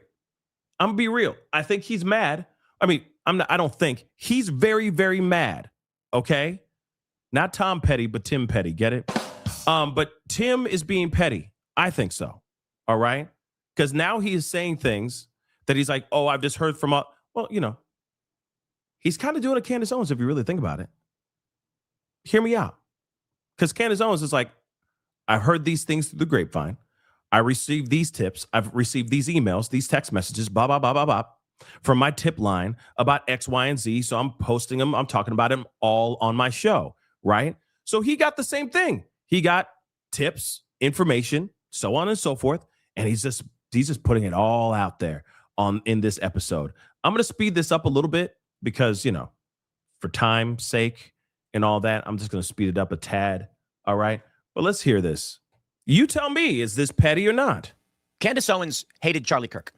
And Right I out the was gate. surprised to hear this, but I received a tip. There it Several is. prominent conservatives have confirmed to me and my crew that Candace Owens had been going around shortly before he died, within the months before his death, saying that she hated him. Now, I wonder if she really hated him. Maybe she was just scornful, second wife syndrome. Maybe she actually really loved him, but when he chose Erica over her, she became resentful and angry, sour grapes, trying to find a reason why something was wrong with him. And she chose a different life. I look at everything she's doing now. She's attacking Erica Kirk directly, a grieving widow who has to now deal with a life without a husband and a father for her children. And the question is, why would Candace do this? Why would Candace accuse Turning Point staffers, Charlie Kirk's best friends, of being in on the plot to murder him or even attack his wife? If she really cared about Charlie as much as she claims, she'd want to protect his legacy. She'd want to create a better future, or at least help in whatever way she could, create a better future for Charlie's children and his grieving widow. Instead, she has continually, over 3 months, attacked the organization and told people to stop supporting them, just destroying Charlie's legacy. Right now, there is one person that damaged Charlie's legacy more than anyone else, and that is the assassin who took his life. And his life substantially more important than his legacy. He had kids, he had a wife, he had friends. But this was a tremendous strike to his body of work outside of himself. That's not to be crude. Obviously, the killing of Charlie Kirk, first and foremost, is the most horrifying thing. But it was to stop him. Second on the list of individuals who are doing everything in their power to stop what remains of Charlie Kirk's dream is Candace Owens. No one doing more damage. No one causing more harm to his family. Certainly the assassin caused more harm to his family than anybody else. But isn't it weird? Candace Owens now going after his widow in more ways than one. She said at first there were only 3 people, 3 individuals. I believe it was 3. She mentions her husband and she mentions Erica Kirk. And now that Erica Kirk has appeared on Fox News saying, please stop, to these people making hundreds of thousands of dollars per episode, Candace responded with a smile on her face saying, it's about me. That's a quote. Said it, I think 3 times. She did. And he's not wrong with that. She is making a lot of money. That is very true. Let's not fake the funk. Okay. Everyone is basically, anybody who is in this whole Charlie Kirk sphere is mentioning her name even more right now because people keep saying her name. Other podcasters are saying her name. You know, what's interesting is because we're now in like the 5th act. I don't know. We're like in, I don't even know what, we're practically in like the 10th, 12th season of this show. Let's be real. Okay. Of this debacle, you know, where the characters are very developed now. We're very emotionally invested in this saga. It has changed so many different directors and creators and writers of the show. You see what I'm saying? We're at that point now where we're kind of like, all right, it's time to wrap it up, B. You know, it's time for the series finale. We've been here. We've been done that. We're tired of the fact that, you know, one of the main characters has an evil twin for like 3 seasons. You damn near jumped the shark in season 5. And you milk the show for 5 more seasons even after you jump the shark. And we still are very loyal and we stuck around for the whole doggone thing. And now we're at that point where it's time to hit the orchestral music and wrap it up, B. That's literally where we're at right now. But what's interesting about this whole thing, because it's gotten so off the rails that we don't even know which way is up anymore. I honestly, truly believe that this is a full-on fight to take over Charlie Kirk's slot. Yes, I said it. I truly think that this whole thing is people getting upset, getting jealous, getting envious of other people taking over the viewership. The flood of attention is going somewhere, and it's going towards Candace Owens. Because if you really think about this for a second. And I don't mean any disrespect, but I'm going to ask the question. What if she didn't talk about Charlie Kirk anymore? Hear me out. He loses his life. Everyone's fighting to take over the slot. Top of the mountain. For a second there, it was Nick Fuentes, but now he's falling apart. That Piers Morgan interview was epic, and he got roasted. The dude got cooked on that show. I'm just going to say it, okay? For a second there, everybody was flooding to him. Then all of a sudden she says, well, I got questions about Charlie Kirk. And everyone started to avert their eyes over towards Candace Owens. And every single episode thus far has been everything Charlie Kirk. Literally talking about the guy who is on the top of the mountain. She's literally talking about the guy who lost his life, who was on top of the mountain. And now, because she's talking about him, it's giving her an opportunity to be on top of the freaking mountain. See what I'm saying? While everybody else is too busy talking about midterms. We got to be worried about midterms, right? It's an interesting thing if you notice it. She's using the top of the mountain's podcaster's name to get to the top of the podcast mountain and being the queen of the mountain right now. Think about that for a second. It's interesting. But imagine if she went off and started talking about something completely different. Whatever else she wanted to talk about. I don't know, the Blake Lively situation or so on and so forth, right? Be interesting to see if people would actually stick around. Because eventually this is going to end. Eventually people are not going to be tuning in to what she has to say. Because either they're going to catch on to, she's done lost her marbles, or they're going to be like, well, she's just saying the same stuff over and over again. Let's just wait. Let's just wait for the trial. You see what I'm saying? Imagine if she was talking about anything else. Would she still have the views? I don't know. If she was concerned, just like Tim Pool is, about midterms, okay, next year's midterms, would she have viewership like she has right now? I don't know. One thing is for sure, and I'm seeing in the chat, I see in the corner of my eye, one thing is for sure, she's very good at keeping people at the edge of their seats. She's very good at that cliffhanger thing. She's very good at that enticing people and getting people very interested. She's very good with that marketing thing. I'm not going to knock that. Shoot. That's how you get people to view into your show. That's how you get people to view into your show. But with great power comes great responsibility. Let's not forget that as well, right? So, and yeah, lies sell well. They do. They do. Because right now, how she's connecting the dots, I can see how she's connecting the dots, but I can also see how other people are going, nah. You see what I'm saying?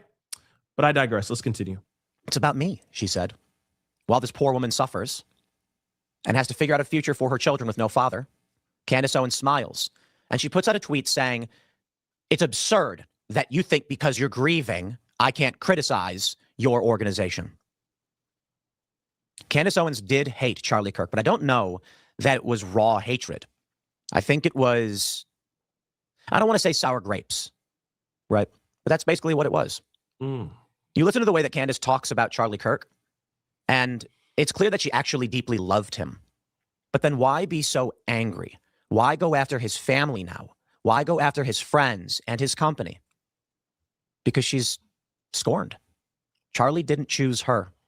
And in the lead up to his death, no one knew what was going to happen. She had been going to prominent conservatives privately and talking about how she hated him. Again, I don't think she really hated him. I think she loved him. But what more can be said? He left. He chose somebody else. And so here we are. Hold on. You know how crazy that is? Do you know how crazy that is that he's putting out and saying, yo, it was, what did he say? A woman scorned, right? Isn't that what he just said? A woman scorned? That she was screwed over, that this was a love affair, that they were together romantically, biblically speaking. And then suddenly he said, no, I must go with Erica. Yes, I love tapping that booty, but I have to go with Erica. A much better look for me and my message. I'm sorry, Candy O. I'm sorry, Candy, but I cannot continue this relationship. We must continue. And then suddenly she's just sitting there going, ugh. You know what I'm saying? Just festering in the corner. Do you know how crazy that is? That's crazy. And he's saying it. He's saying it, though. Had been going to prominent conservatives privately and talking about how she hated him. Repeat. Again, I don't think she really hated him. Do you realize how that is? It's messy. And I'm telling you right now, I don't know Tim Pool to be messy like this. Sure, he reads articles and he puts in his 2 cents about certain things, but I've never seen him do this kind of stuff. Maybe y'all have. I just never have. Okay, I've never seen this. This is Tim Petty. This is not Tim Pool. This is Tim Petty now. And what the hell is this? Okay. And now he's saying all this. And I'm like, yo, I get that he's mad, but this video's got crazy views now. So he's getting what he wants. He's getting the views back. But you got to be petty to get that? Diggity damn. I think she loved him.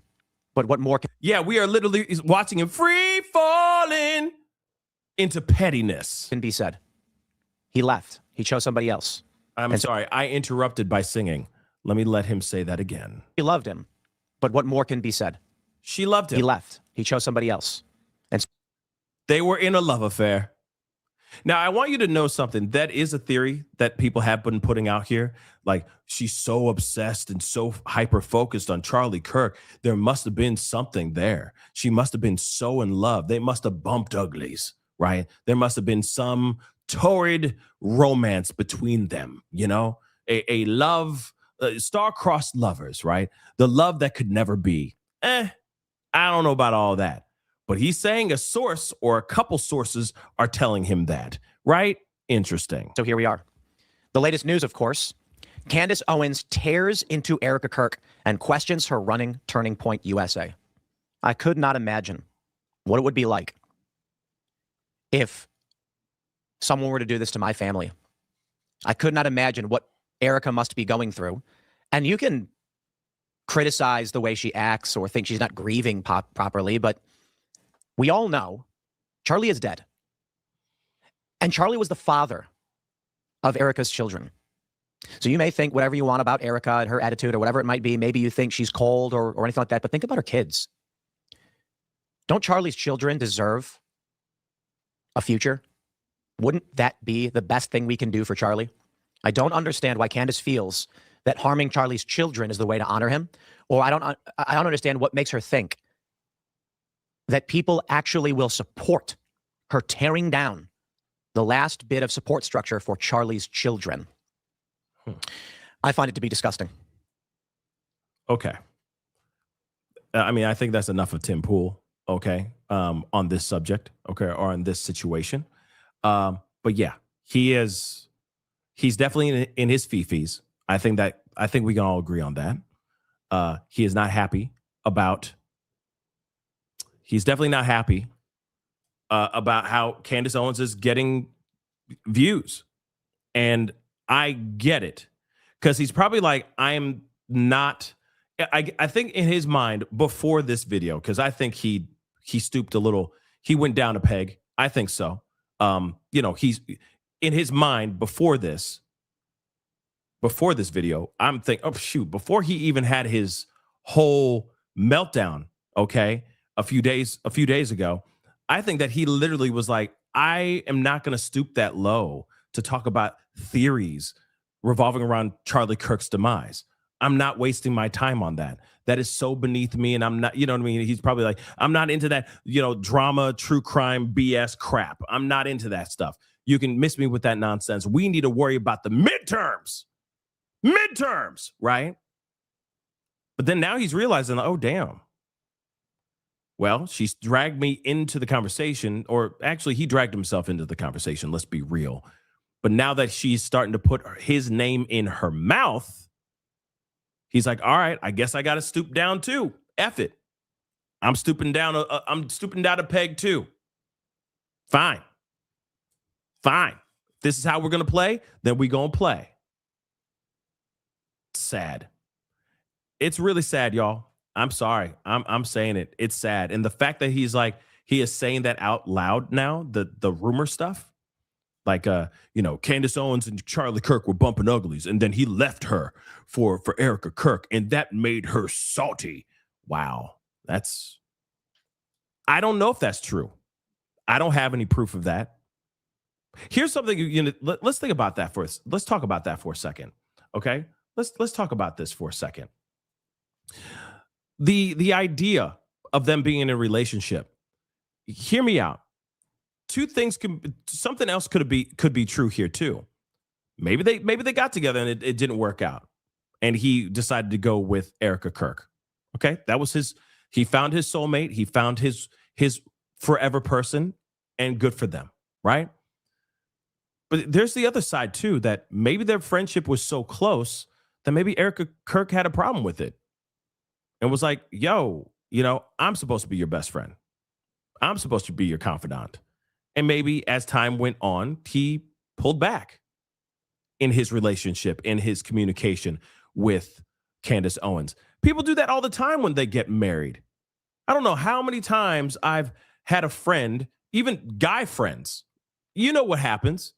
Fellas, all you bachelors out there that are still, looking for your forever person, right? Looking for your soulmate, looking to have that moment where you get to walk down the aisle and get married. You all have, I'm sure, experienced. I've even experienced this when I was a bachelor too. Okay. We have all gone through that situation where we have friends and then they meet their girl, they meet their forever person. And then suddenly your friendship with that person suddenly dissipates. It starts to get less and less and less and less and less. And it's not as like, he's not the buddy that you can call every single night or every weekend to go out and have a few drinks and hang out and all that. He's married now. You see what I'm saying? Oh, shoot, especially when kids get involved. Diggity, damn, that is... Communication is scorched earth, okay? There's no vegetation on that earth. None whatsoever. Kids demolish that relationship even more. You see what I'm saying? This happens all the time. It doesn't automatically mean that they're bumping uglies. Maybe they were. I don't know. But you could still put in the factor that maybe they were really, really close. Then he found the girl of his dreams. He married her. And then suddenly, shoot, it can even happen before the marriage, before the wedding even happens. Okay, before he even puts a ring on it.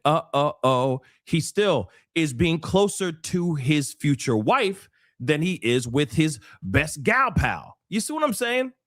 The communication starts to subside. The text messages start to die out. It just happens. It's totally normal.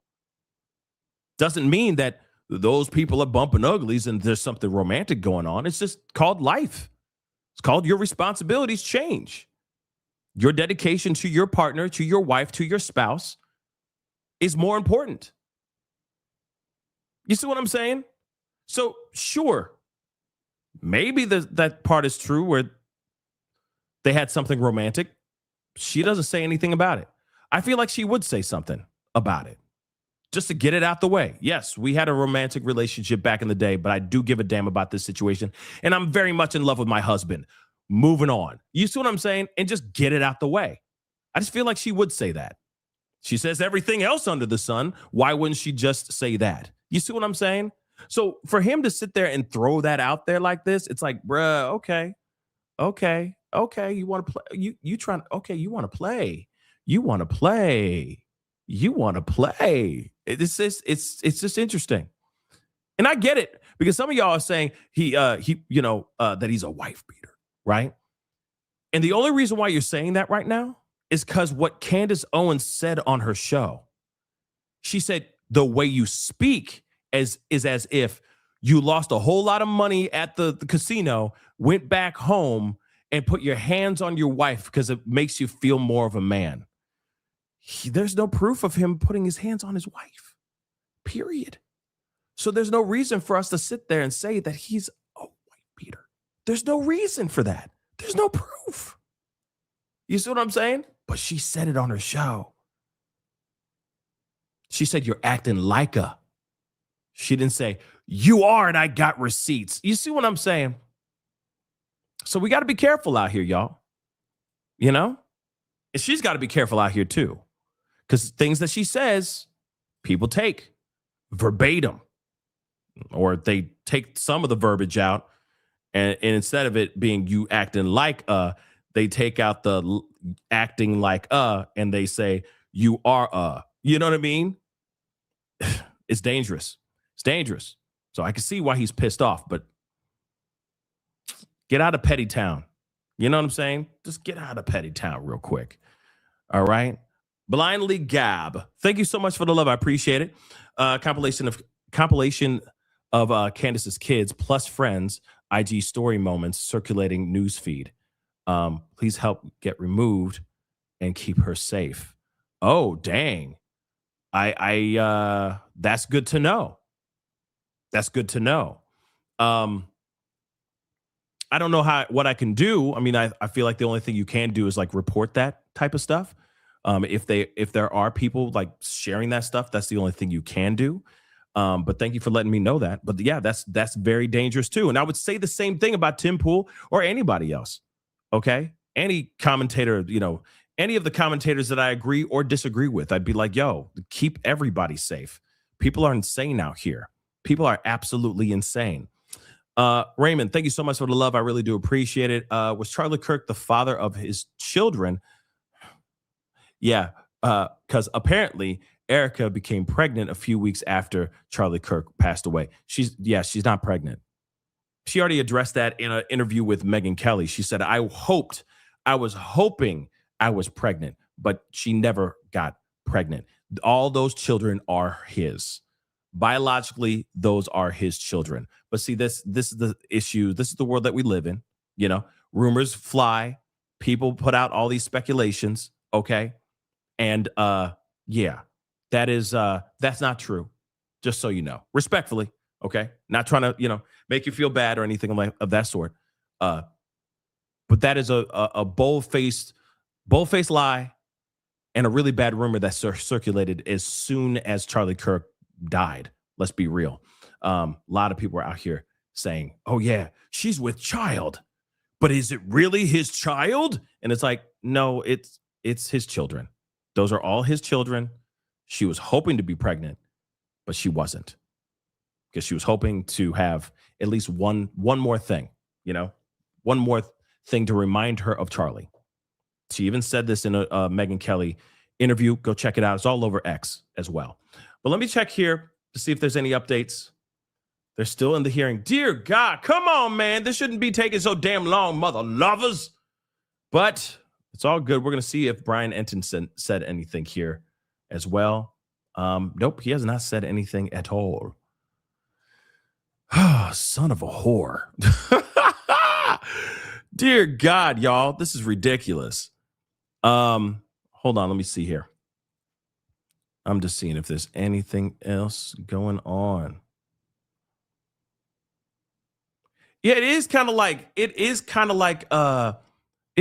Scandal. You know, like I'm waiting for a Kerry Washington cry, like a really good Kerry Washington cry. If you've ever seen Scandal, then you know exactly how she cries. Okay. She and Claire Danes, I think is her last name, are the ugliest criers in the history of actresses ugly crying. Just so you know. That whole thing, that's Kerry Washington. Just so you know. Scandal. Just look it up. You'll see for yourself. Ugly cry. Beautiful woman. Very ugly cry. Okay. Very ugly cry. Let's see. Let us continue. Yeah, they're still in court, y'all. We're still waiting. We are still waiting, y'all. We are patiently waiting, though. Patiently waiting. Let's see. Hold on.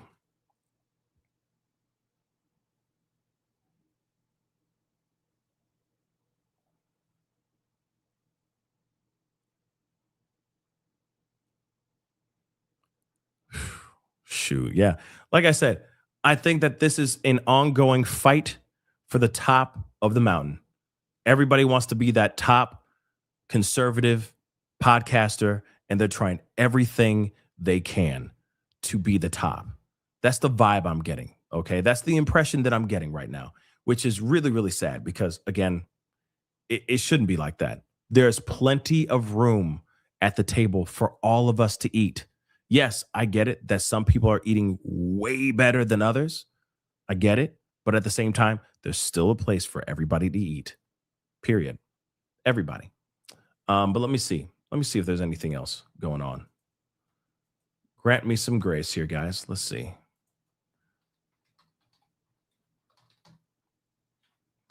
Yeah, Erica Kirk is trending hard right now.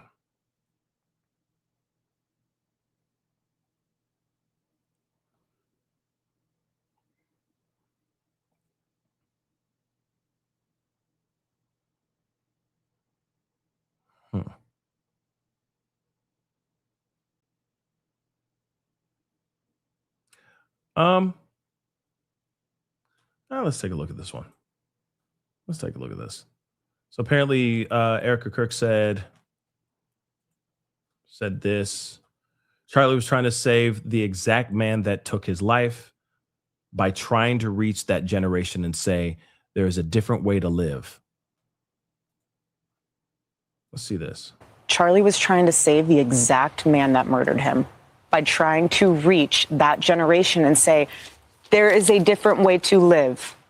There is a way better and healthier and pure and beautiful, truthful way to live. Why are you wasting your time with brain rot? Why are you wasting your time with things you know are so unhealthy, so unproductive, so divisive, so evil, when there's so many other things you can be focusing on that you can build and that you can harness for good?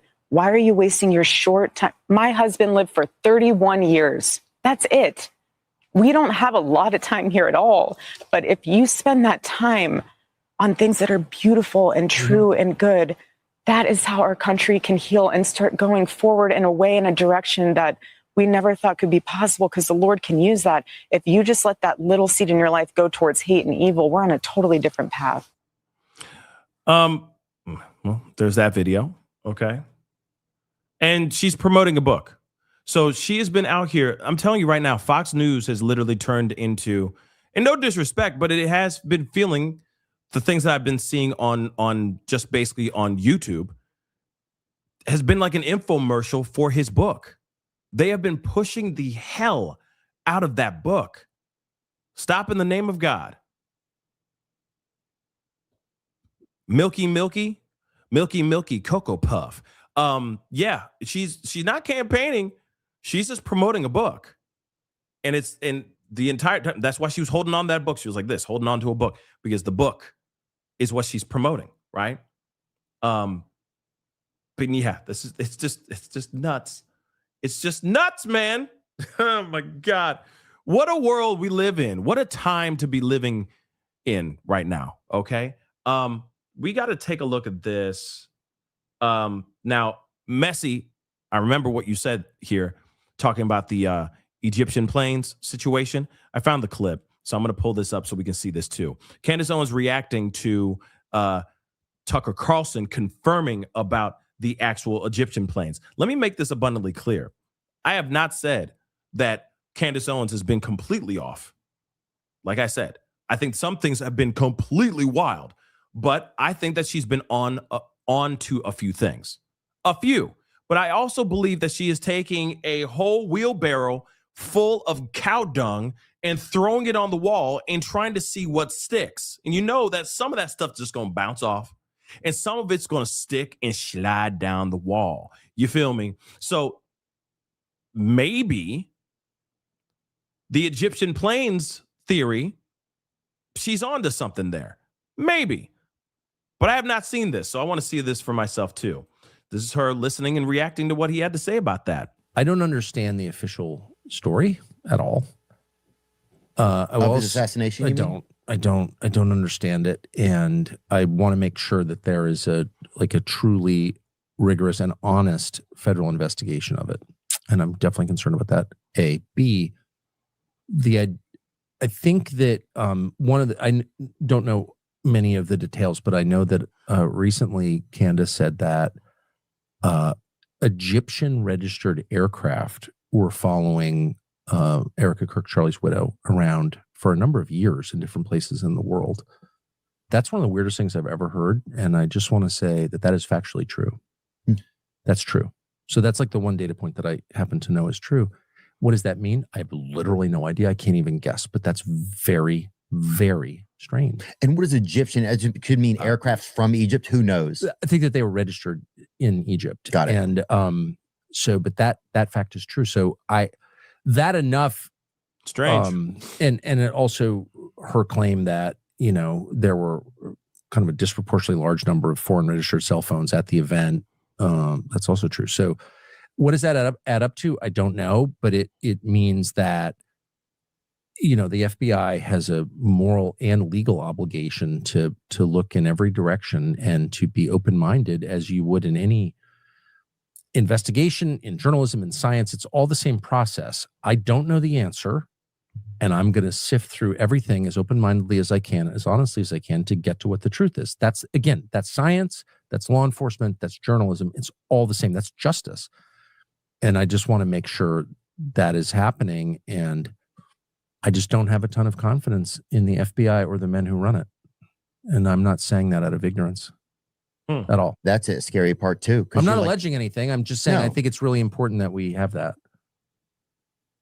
That is what authenticity sounds like. And that's what we're doing here. We are investigating, right? Sometimes you get something wrong, you correct it. But I was right about the Egyptian planes. And when you hear Tucker Carlson say that he is confirming that part is true, what I take from that, Tucker Carlson has been very clear. He grew up with CIA agents, okay? This is a guy who grew up in Virginia. His father, he learned after his father died, he thought he was just working with the CIA. No, his father was on the payroll of the CIA. So Tucker's friends are in the state.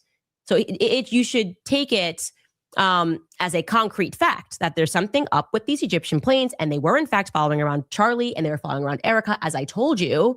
And that means people in the NSA, the CIA, are confirming that is real. Okay, so that part is real, or at least Tucker Carlson is confirming that and backing her up and saying that is true. Now, let me just say this really quick. What about the multitude of other things that she has said? Because here's the thing. He said the only thing so far, all right, is the planes part, which I appreciate. Him saying, okay, that part is true. That could be nothing. That could also be something. All right. But that's one thing he said. That's true. But here's the other part that's interesting. The only other part that he said is he's like, I don't trust our FBI. I don't trust our government. That's the only thing. That's the only other thing that he has said that we all agree on. Like I said, this is the reason why I think this case, this tragedy, takes such interest on so many people. Takes so much interest in so many people, right? In all of us. And why this is a bipartisan reaction. Why everybody's interested in so hell-bent, so invested in this situation. Why? It's because We don't trust our own government right now. We don't even trust our feds right now. Let's be real. They lost us at Epstein, and then there's more that just keeps on happening, right? So that's the only other thing that he has said in his little conversation with Theo Vaughn. But one thing's for sure, he's sitting there saying, yeah, the airplanes thing is true. Cool. The other part, we all agree on that. So I'd like to know if everything else or what else he has in his mind that could back some of these other claims that she said, like France, Israel, the American, like the U.S. military. Let's not forget those. What about all those? He doesn't talk about any of those things. The only thing he says is, yep, airplanes are true, but that could be a nothing burger or it could be something.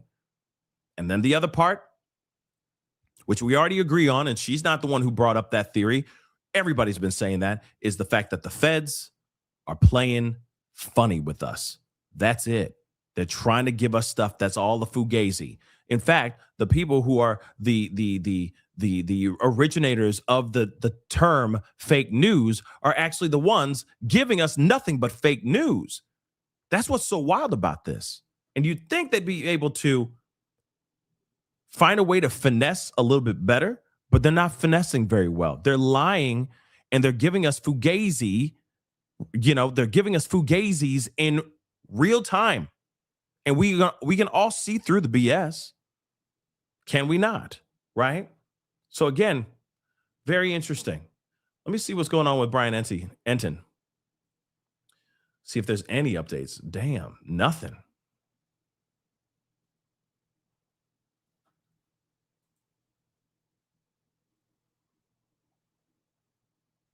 That's nuts. Still nothing so far.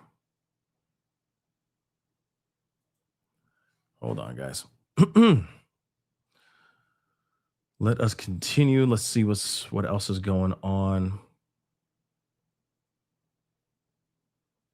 Let's see this. Riley Gaines. I don't know if you know who Riley Gaines is, but she speaks out on the thoughts of Candace Owens's conspiracy theories. Let's take a look at this as well as we continue to freaking wait. Okay, honestly, at this point, I know it's like easy to come on the internet and say that what Candace Owens is doing to Charlie, to his legacy, to his beautiful wife, Erica, to Turning Point USA, which is the organization he spent his entire adult life building and growing and developing to have an influence on the youth, which clearly it has. Anyways, I know it's easy now to say that what she's doing is evil, it is distasteful, and it is something that I hope none of my friends would ever do to me if I were not still here on this earth to defend myself. I admire people like Ali Bessucky or Alex Clark, who were pretty quick to initially come out and say, hey, his body's not even cold yet. And under the guise of, seeking truth and justice, you're accusing or insinuating that innocent people like the soccer player at Utah Valley University, that his bride, his widow, the mother to his children, it was an internal job at Turning Point. It's the Egyptian planes, it's the Jews, it's the Mossad. Actually, the French government, our own government, had some sort of involvement with this. Anyone but Tyler Robinson actually did this. Enough. I'm just going to say, people that came out pretty quick to say this is wrong, I admire you. And honestly, I find a lot of strength and comfort in saying what I'm about to say. My excuse, and I say that it's an excuse, it was a pretty terrible excuse for not saying something sooner, is number one, I didn't think anyone really needed my commentary. Plus, I was learning so much. Things have evolved the past few months following Charlie's death. But secondly, I just had a baby. And so I didn't want to subject myself, and now being pretty freshly postpartum, to the onslaught of hatred that's bound to come for giving your opinion online, which you literally get hate for giving your opinion on anything, any topic online. So that's facts. Bad excuse on my part. I want justice for Charlie Kirk just about as bad as anyone, right? Like the person or potentially the people who were behind his murder, I want to see them punished to the fullest extent of the law, which means the death penalty. But some of the conspiracies that are floating around out there are entirely baseless. Again, they're defamatory, and it's a way for people to make money. Which, again, if I were to die and my friends were to capitalize on my death, which low-key I'm all for, get your bag, queen, but don't accuse my husband. Like, don't get your bag if it means you have to accuse my husband of me. And it goes without saying, don't accuse innocent people. Now, I know some of you are going to say, Riley, why do you think some of these allegations are baseless? A couple things. Number one, maybe some of you can remember, freshly following Charlie's death, actually his murder, his assassination. Candace had posted some videos talking about this like very mysterious influencer retreat in the Hamptons with Charlie and Bill Ackman. Well, I was there. And the things that she was saying happened with some of the people in the room simply did not happen. I don't know what else to say other than it was I don't know if it was made up entirely or if someone told her something that didn't happen, but it didn't happen. Okay, sorry, we have a guest now.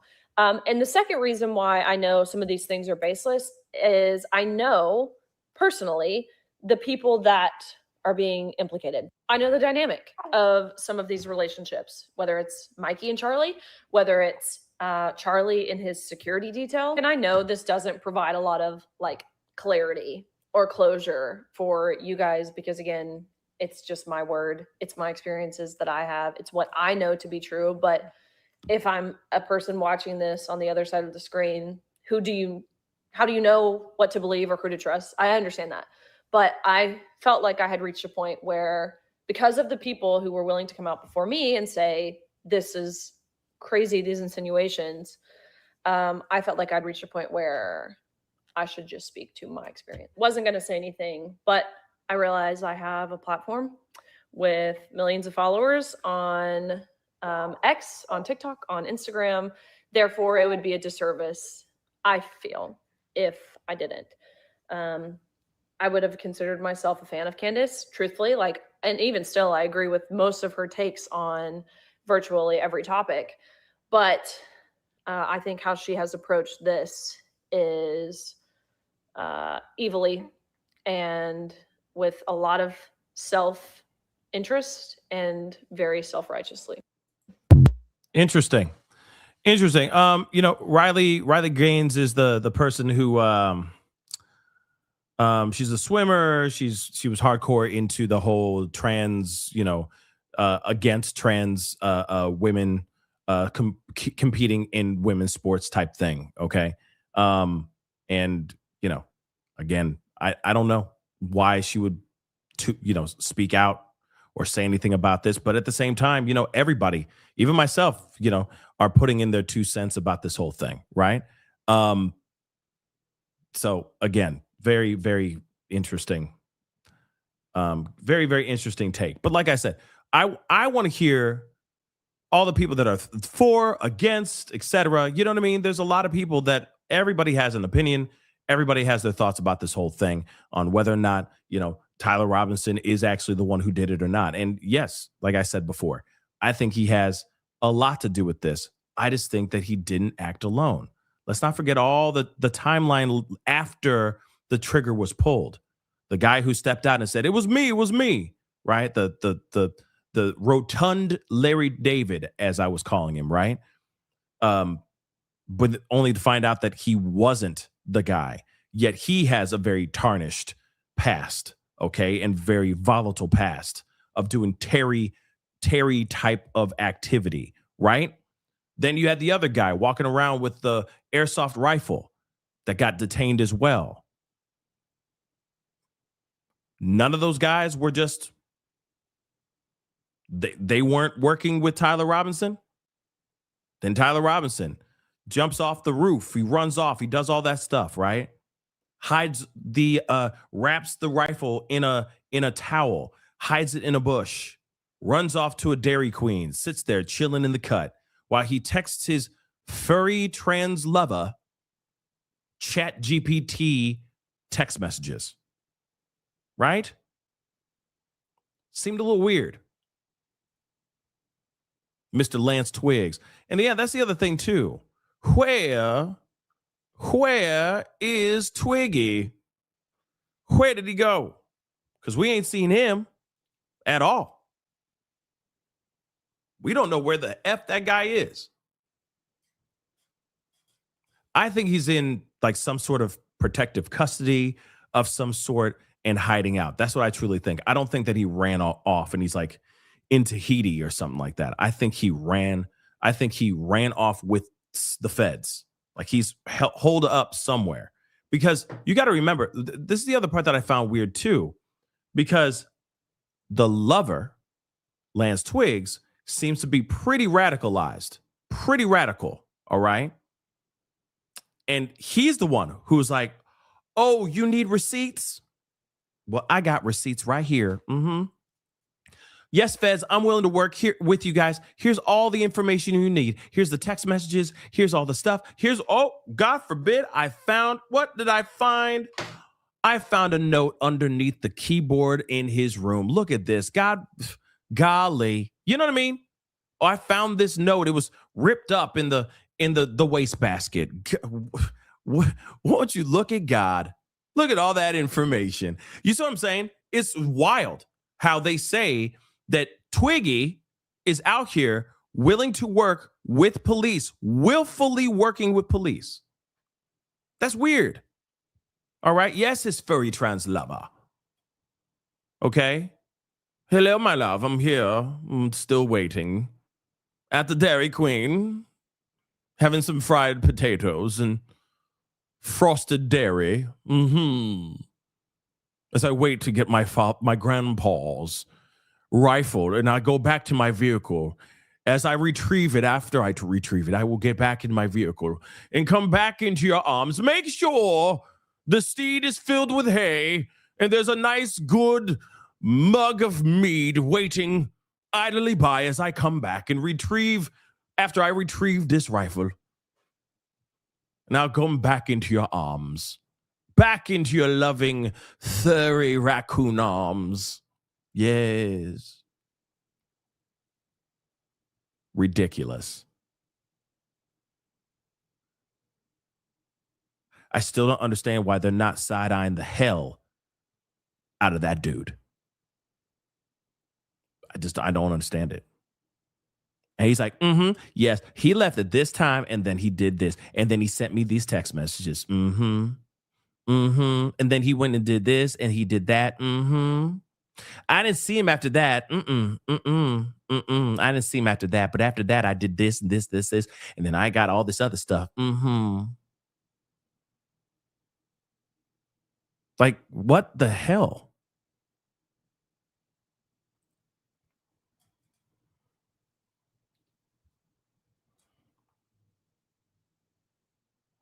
Sorry, but what the hell? Let me get this here. The amazing Mikey McCoy. What's up? Tyler will not make it to trial. Diggity damn. That is quite the statement to say if this is the real Mikey McCoy. But yes, I hope that's not true. I hope that is not true. I will say that. Okay? I hope that is not true.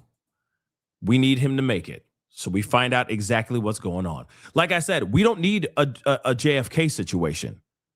You know what I'm talking about. Okay? We don't need another one of those. But by the way, if you notice, remember back in the day, they used to say like there was the theory that every person that took out a very prominent figure, they would always have their middle name in there. Like, the person that took out JFK, you see what I'm saying? Like the person that took out Lincoln, John Wilkes Booth, right? You see what I'm saying? But it's interesting that Tyler Robinson, yes, he has a middle name, but they don't say Tyler James Robinson. They just say Tyler Robinson, right? It's just interesting. But we don't need another situation where he's like, happens to be walking out of out in the public. They're doing their little perp walk to the Bearcat and they just blast that fool right there in broad daylight. No. And we don't need another Epi situation either. We don't. Okay? So hopefully he stays alive and he makes it so we can get everything get all the facts, right? Quincy, thanks so much for the love. What connects Tyler Robinson? FBI is trying to make him fit a profile. This guy will not get a fair trial. Everyone is making him guilty with no connection. See, now that's the thing. That's the problem. But I'm hoping, see, this is the prosecution's job. This is where it gets very exciting, right? Because it'll be the prosecution's job to connect all the dots. They have to prove without a shadow of a doubt that Tyler Robinson is the one that pulled the trigger and that it wasn't some other entity or anything like that. And what's also very exciting about this, see, this is when I get excited about trial stuff. This is when I get super nerdy because there's two different things, okay? And thank you so much for the super chat. But one thing is for sure, the defense also has to prove without a shadow of a doubt that Tyler Robinson did not pull that trigger. Remember that too. He has to go out of his way. His team has to go out of their way to show, oh, it wasn't a 30-06. And then you'll hear a lot of this then. The feds said it was the 30-06, but it wasn't that was found lodged in Charlie Kirk's neck. Dun, dun, dun. You know what I mean? He wasn't actually sitting over there, taking aim in this situation right there. He was actually down by one of the guys waiting for a chance to get to the mic and ask Charlie Kirk a question. You see what I'm saying? Like, I'm just telling you, like, the defense has a lot of work to do. And they got a very, very long journey to try to prove that Tyler Robinson is not the one who pulled the trigger. Then prosecution also has the job to connect all the dots that leads to him actually being the one that was up on that roof, getting behind that rifle, getting his sights and pulling the mother-loving trigger. If they do not do everything to a T, being able to show how A went to B to C all the way to Z, that kid walks. That's it. That kid walks. If they fail to do that, then that gives that kid more of an opportunity to get a not guilty verdict. You got to understand, this is why it's going to be so exciting and very intriguing to see, because we're going to see the investigation. We're going to see all the breadcrumbs that led to them saying, yep, he is the one that pulled the trigger. Here's the other thing too. Let's not forget any recorded deposition that has been made with Tyler Robinson. You never know. He might have said, I did it. You know what I mean? He might have did a whole Samuel L. Jackson in A Time to Kill. He might be like, yes, I hope they die and I hope they burn in hell. They can use that footage. They can use all of that in trial. Just because he's sitting in court being like this, wearing his tie, looking all like his nice pressed shirt, looking all demure, okay, very mindful, doesn't mean that he didn't say things or admit to things while he was in the process of getting arrested. Let's not also forget the information that the parents are probably going to be saying as well, that said things before. How did they get them? How did they get him to surrender himself? Think about all that. All those things are going to be pieces, massive pieces to this puzzle that we're all finally going to see. This is the reason why we need to have that camera in that room. We need that because we'll be able to see it in real time. Not read it off of some, Brian Enton's live tweets or anything like that, right? In broken English. You know what I'm saying? No Inner City Press. Well, shout out to Inner City Press for his great covers on Diddy, but you get what I'm saying, right? An actual real-time seeing of the entire trial and all the pieces of evidence. So nothing gets like lost in translation or gets chopped up and screwed. We actually see it for ourselves, y'all. Like I said, this is going to be massive. This is when I get my nerdy glasses on and my nerd hat on with trials and get super excited because we're going to finally find out exactly how they got this guy. And the thing is, or exactly how he turned himself in, actually, because they didn't get him. But you know what I'm saying, okay? Or we might see the whole thing fall apart. And the feds might look like absolute buttholes in real time. Remember what happened with Diddy? I'm sorry for keep bringing up Diddy so much, but think about what happened with Diddy. The feds fell on their faces. They could have easily gotten all of those charges on Diddy, but they fell apart. They overpromised and underdelivered. Now we at this same situation. Law enforcement, local PD, and feds were working in tandem to get this man down, to get him caught. If they don't have enough and there's nothing but holes in their story, they're screwed. And that would mean Tyler Robinson could possibly walk out that door a free man. That's why this one's so big. This is big. And this is why it's so important that we have cameras rolling at all times so that we know everything. No BS, no bullnish, nothing but the truth. And it's all being caught and captured on camera. So they better have them cameras rolling. Okay. Moving on. Jode Girl 1. Hopefully I'm saying that right, but thank you so much. Lance Twiggy, yes, is the Jesus Campos of the Kirk situation. Just completely disappears. Oh, okay. So strange. Wonder whatever happened to Jesus Campos. Jesus Campos. I don't know what that is. I'm sorry. I don't mean any disrespect, but what is that? What is the Jesus Campos thing? Could somebody explain that to me? Or Joe Girl, if you can, that would be greatly appreciated. Let me know if you can explain that a little bit. But the fact that he is gone, nowhere to be found, I think that they're holding him off somewhere, keeping him safe for the trial because he is going to be a key star freaking witness. I'm telling you right now. Nurse for God. What's up, girl? Thank you so much for the love. I spit my water every time you do one of your impressions. Well, I'm sorry. And thank you for your spit takes. That you know what I mean. Thank you so much for laughing and chuckling. I really do appreciate that. Thank you. Okay. But I think he's holding out and he's going to be a star witness. I don't think he's out in Mexico or anything like that. I think they're holding him off somewhere for sure. But let me see if there's any updates. They're still talking about this ish. Dear God, son. Dear God.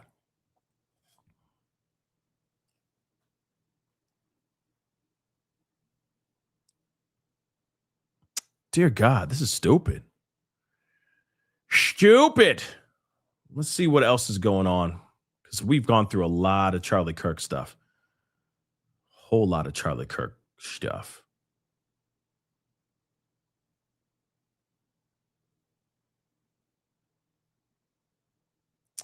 One second, guys.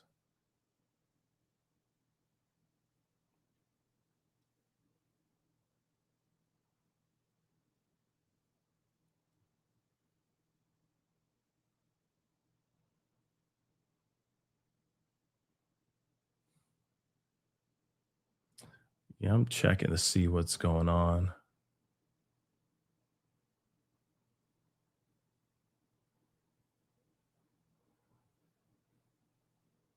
Yeah, like apparently Christy Nome lied on camera, apparently. Or lied under oath. That's something that's going on. I mean, there's still a conversation on whether or not we are literally in war with Venezuela as they have seized an oil tanker. Like, we are living in some weird times, y'all. And then he's also warning, what was it? Colombia? I think he's warning, he's sending out warnings to Colombia as well. I don't know. It's like we want Venezuela's oil, but we want Colombians yayo, right? And he's like, careful, you know? Yeah, Christy Nome apparently lied under oath. If I'm correct, a congressional hearing that happened, and she got caught in real time. Like, he was like, oh, so you never arrested any, you never detained and deported any American citizen that happened to fight for our country?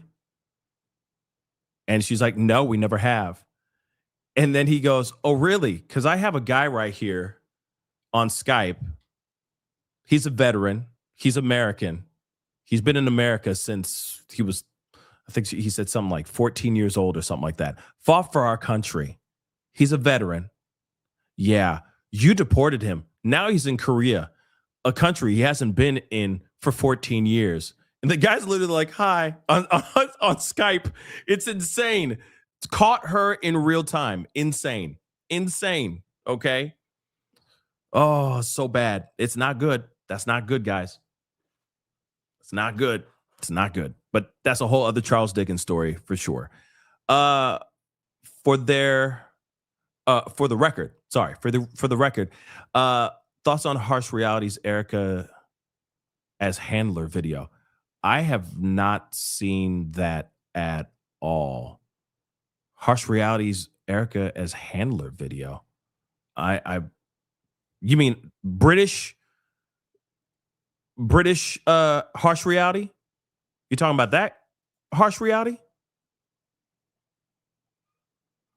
You know, hello, people. Did I tell you look lovely today? That guy? You talking about that guy? That guy, right? I have not seen it. I might take a look at it. But hold on, let me get this Jode said it. Jesus Campos was the security guard who was hit in the hallway at the 2017 Mandalay Bay. Oh, Jesus Campos. Thank you. Okay. The Mandalay Bay tragedy in Las Vegas by Stephen Paddock. Yeah. So he disappeared too. I don't remember him disappearing. But thank you so much for that update or for that reminder. I just don't think he's not going to show up. He's such a key member. He is such a key piece of this trial because they have to show that either this guy did it out of love, like he did this out of this was his love language, right? That he was like, I am so in love with my furry trans boyfriend, my furry trans lover, that I'm willing to take the life of Charlie Kirk just for him. You know what I'm saying? It's kind of like a cat or like a dog when you let them run outside and roam and they go get a squirrel and they bring it to your feet dead. With like a cat, they'll just leave the intestines and stuff like right there at your doorstep. They're like, I love you. And you're like, ah! You know what I'm saying? It's kind of like that in a really messed up, demented way. He's like, I just adore him, my trans lover, looking like a panda. Every day is a different furry. You know, that's just the vibe I'm getting. That maybe he did this out of love, just straight up. This is my love language to you. You know? Yeah, that's cat behavior. Wow. It's another furry thing. So maybe he was a furry though. Crazy, right? Crazy. But let me check you out something. Let me see. Oh my God. There might be life on Mars. Oh my God.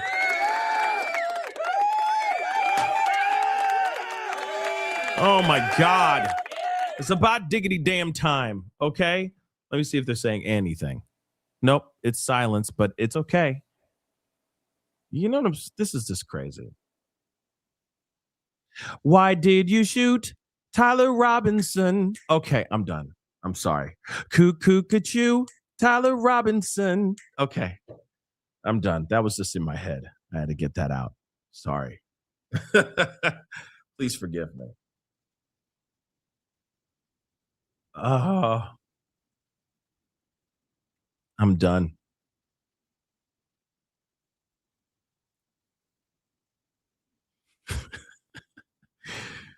Hey, you know, we gotta, you know, this is a very serious matter. I'm being serious, but at the same time, I just hear, you know. Cuckoo, Tyler Robinson. All right. That's all I got. It's just in my head. It's called ADD, guys. That's the That is the nightmare called ADD. Okay. It's like, ooh, shiny object, you know?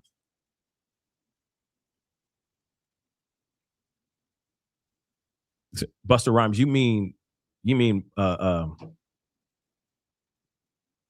am I forgetting his name?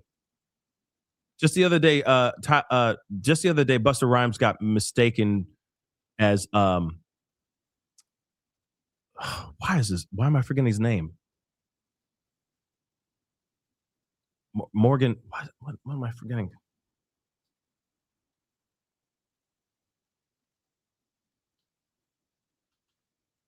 Why am I forgetting his name?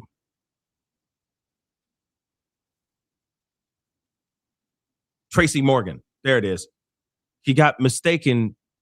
Yes, Tracy Morgan. He got mistaken as Tracy Morgan when it's Busta Rhymes. Okay. Like, yeah, he was like, wait a little bit, homie. Like, he was not happy about it. He's like, what are you talking? Calling me Tracy Morgan. The hell's wrong with you? Yeah. Crazy. So everything, this is a better angle. All right. Come on now. Look at him with the Skloopy-Doo comb over. That is a Skloopy-Doo comb over. Real talk.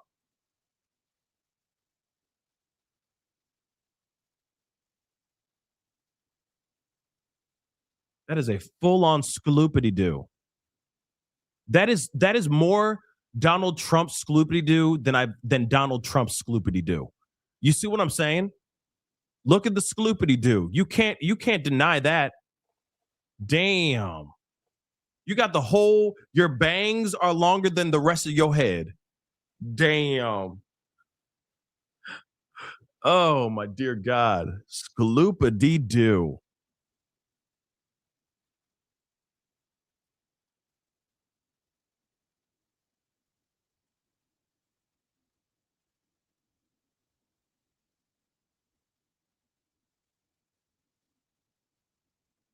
At that point, you just might as well just buzz cut it, baby. Just do a Caesar. You know what I'm saying? Just do a nice, decent, low Caesar and call it a day. And then when it's really just like thinning out, then do what I do. Just shave it. Done. It's gone. You know, I'm not being mean. I'm just keeping it real. That is a Skloopy-Doo. Okay? Like I said, his bangs are longer than the back of his hair. Like it's the longest part all here. You know what I'm saying? Like, what is it, a bouffant? You know what I'm saying? Like it should be like, you know, like a bouffant type thing. Like the wave, the surfer wave thing. But no, he needs to let it go, let it flow, let it go. But okay. Yeah, it's like an upside. It is a demented. It is a mullet with dyslexia. That's what it is. Okay? No disrespect to anybody with dyslexia. That's just a joke. Sorry.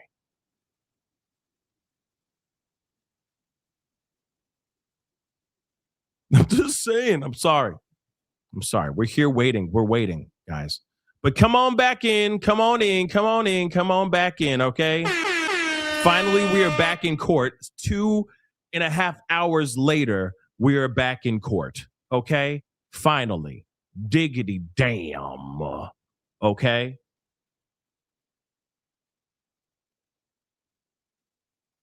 And we're going to see how far we can get with this. Because I got some prior engagements I got to go do too. Damn. Yeah, that was 2.5 hours, y'all. They came in, they talked for about 15 minutes, and then they went, like literally, and then they kicked everybody out. So now look at the guy in the back. SWAT. Full fatigues. Yep, right here. 10-4. With the longest beard ever.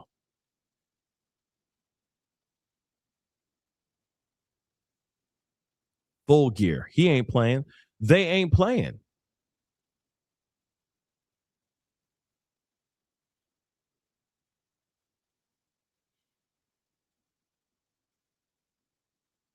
Yeah, how do you mistake Busta Rhymes for Tracy Morgan? That's what I'd like to know too. How on God's green earth do you mistake that ish? But welcome to our world.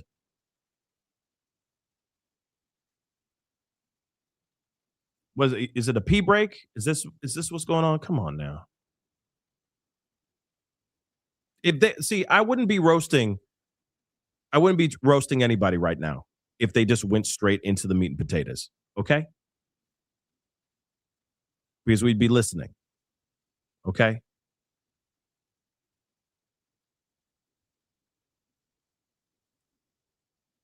They are not twins, Trey. Don't do hey man. Hey man. Man. Don't do my dude Tracy Morgan and my dude Busta Rhymes like that, man. They are not twins. They are not twinning. Okay? They are not twinning. Come on now. Come on now, Trey. Come on now, Trey.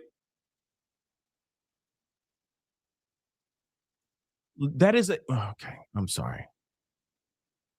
Hair looking like a roller coaster ride. I'm done. I'm done.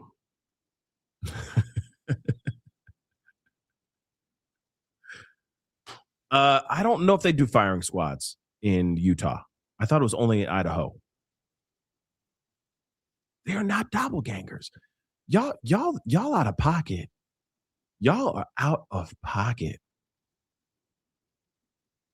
Y'all are out of pocket. There's no way I'm going up to Busta and be like, yo, Tracy. You know what I mean?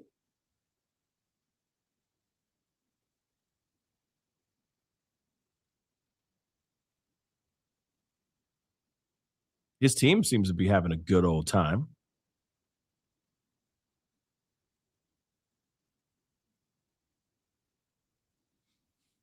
Again, shout out to Court TV, as always. Shout out to Court TV.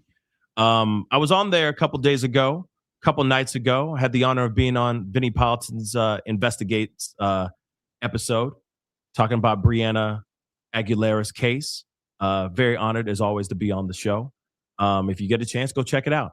I'm in the very, very beginning of the episode, but it's never a dull moment.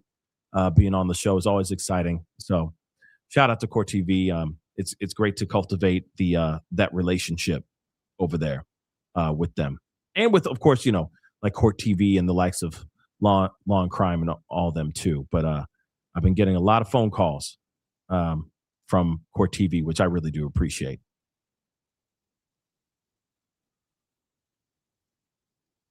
Yeah, I'm slowly but surely getting used to talking on TV. It's still it's a strange animal because you only get a certain amount of time to talk. Like, you got to keep it, you know what I mean? You got to keep it short and sweet and to the point. You know what I mean? You can't just do like your podcast thing where you can just talk for however long you want. There's always commercial breaks. There's always somebody else that needs to speak and all that. Right. So, it's just something I'm still getting used to, but I'm having fun learning how to do it. I feel like there's, God's got something bigger planned for me. Maybe that's the reason why that's the reason why I'm learning how to do it now. You know what I mean? At least that's how I think about it, Crow Reactions, thank you so much for the love. I love you too. All the way down from down under. Oh no, Australia. Thank you so much for the love. I appreciate it.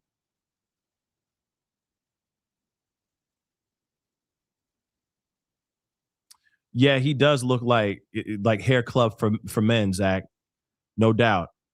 It's like, now I can, thanks to Hair Club for Men, I can finally get laid again.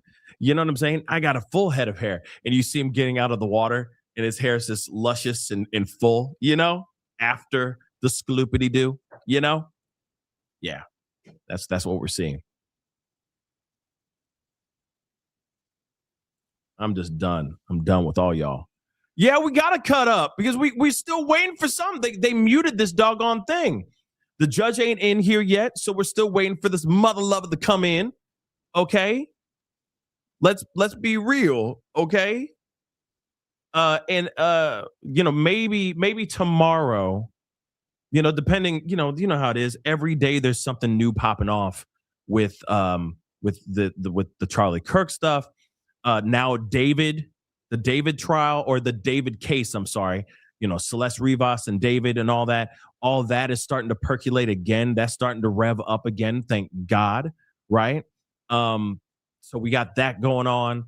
But there's always something new happening. Right. But if there isn't anything new happening tomorrow, it's Friday. The news tends to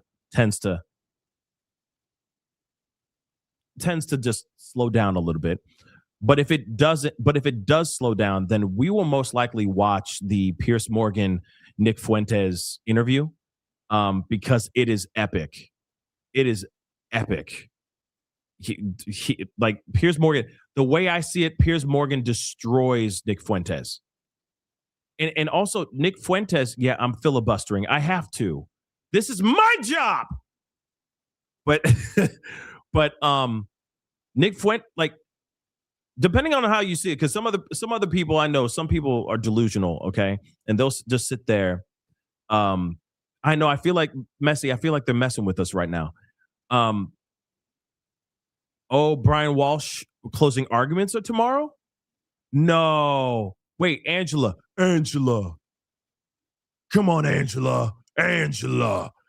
You really, who's the boss? Nobody. Angela. Mona. So you mean to tell me that they're doing closing arguments tomorrow, the Brian Walsh case? Really?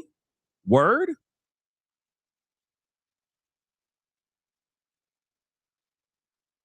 Okay, it looks like we're finally getting going. Don't burn yourself, Medusa, because I know when people laugh, they like to do this, and then you got hot oil.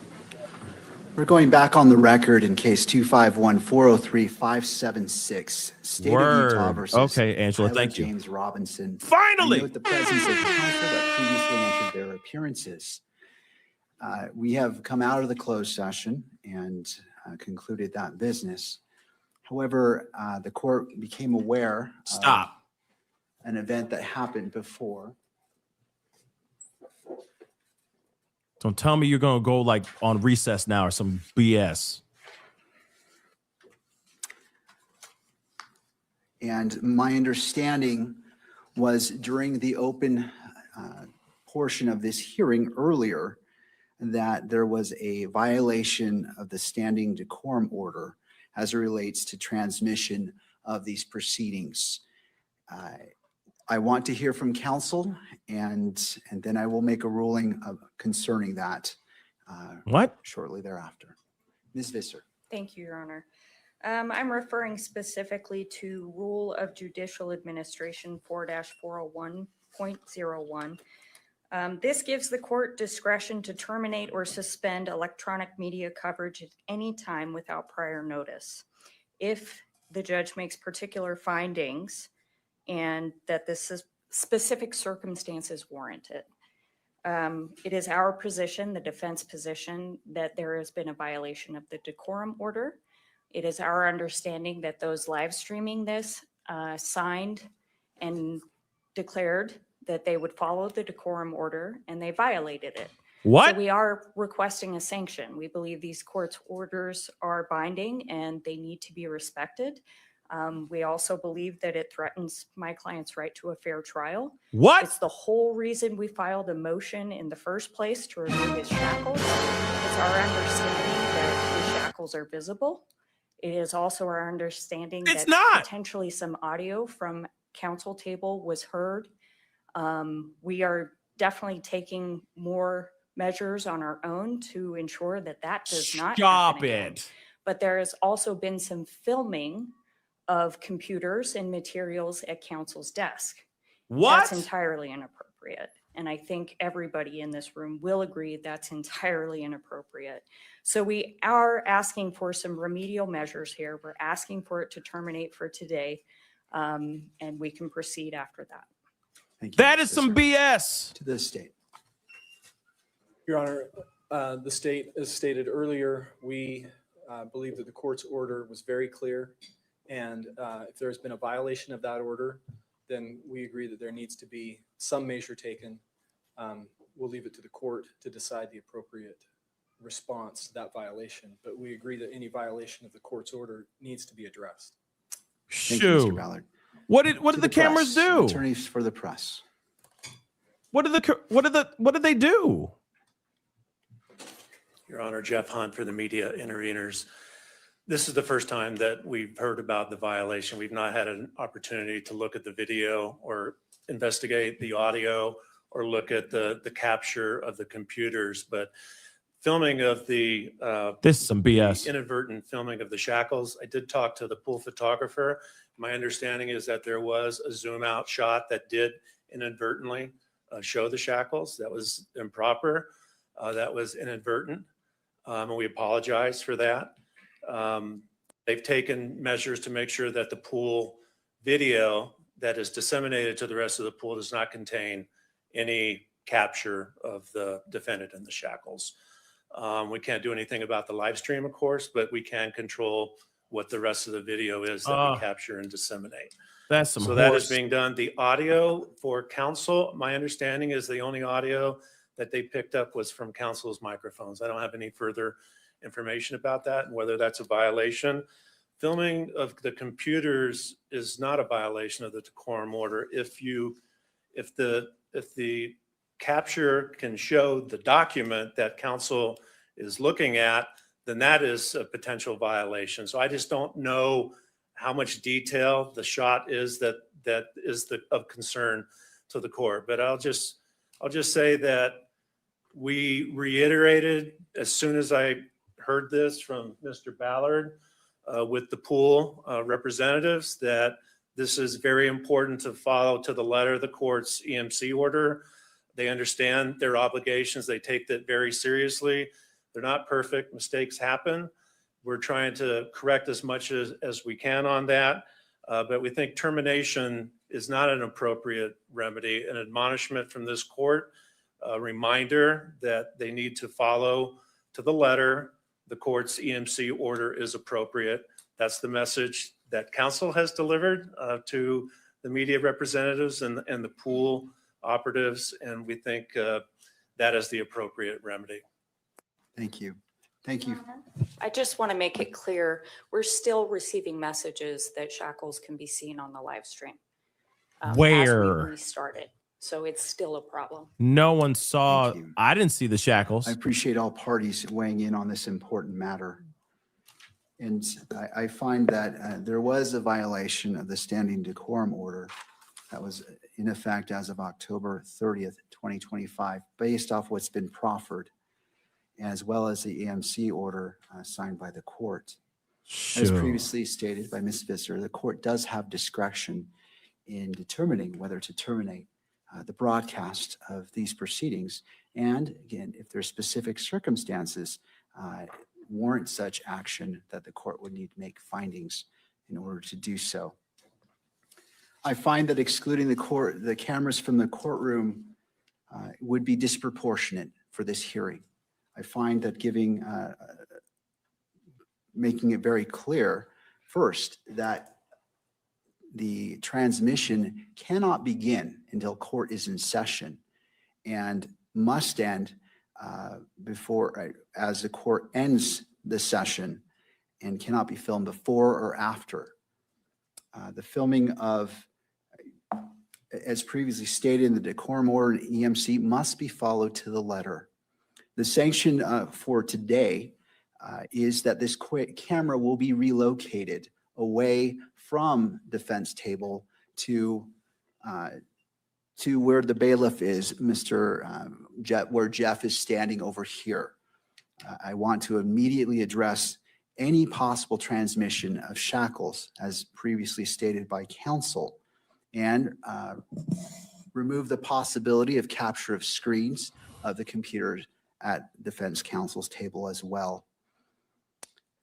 In addition, if there's further violations of the standing decorum order, this court does have the right and will exercise termination of broadcast of these proceedings. And I simply want to put all parties on notice, to the press, to all parties, that this court takes this very seriously. While the court believes in openness and transparency, it needs to be balanced with the constitutional rights of all parties in this case. As such, we will take a brief recess to allow the relocation of the camera and to the place indicated by the bailiff, and then we will resume these court proceedings. I am anticipating this to take perhaps 5 minutes. All right, and then we'll come back on the record and handle the remaining of this hearing. I appreciate the patience of parties as we move forward. Good We God. are trying to do the best. But he's like, F it, we got to move. Sheesh. Okay. Well, we're back at it again. Man, we might be only be able to see like 5 minutes of this mug when they finally get things running. Ain't this about a shut your mouth? It's dumb. It's dumb. I really do think it's dumb. I didn't see it on my feed. Like we didn't see any shackles on where he was standing or sitting. I'm sorry. I didn't see anything like screenshots of the computers or anything of that sort. I didn't see any of that. Okay. Not here. But that's all them. That's on them. If they shot the wrong thing, they shot the wrong thing. But I think it's ridiculous that it's like, you can't show the shackles. You can't. It's like, oh my dear God, we already know he's the criminal. We already know that he's the one fighting for his life, fighting for his freedom. We already know that. This is not some surprise thing. Sorry, they're fixing the thing. I'm just gonna mute that for now. But yeah, guys, that is stupid. So we'll have to. Oh wait.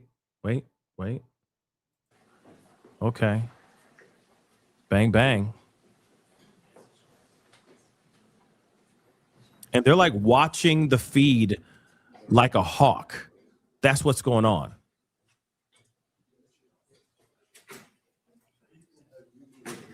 That's crazy, Angela.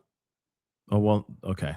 Well, let me go to this then for now while they get their stuff together. So, Pascal, just FYI, Walsh was supposed to testify, but the defense canceled, called no witnesses, and rested. Yeah, that sounds like a... And more like a... For defense. Brian Walsh is screwed. But we already knew that he was screwed. He most definitely did all of that. Okay? He took his wife's life. He just took her apart, and then he threw her into a trash bin. That's what he did. Okay? We've been known that. I was very interested I was hoping for him to take the stand. I kept watching to see if he was taking the stand.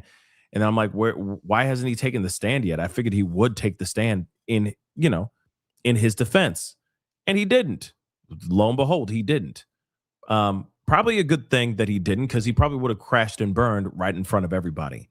But still, though, that's the part I was very interested in seeing. I wanted to hear from his own mouth the lies. I wanted to hear the lies coming out of his freaking face.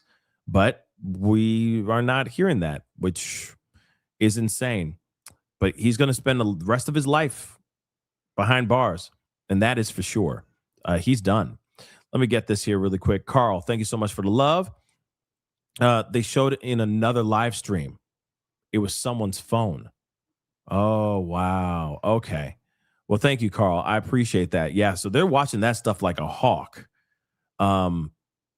They're not playing with this. But here's the thing.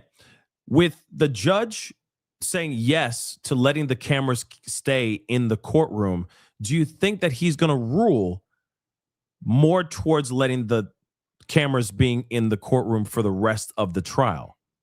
That's the thing I'm kind of curious about. What y'all think on that? Because here's the thing. This is definitely a trial. I mean, God knows when the trial is going to be. We'll see. This is definitely one that I'm going to watch from beginning to end for sure. But when are they going to have it? I don't know.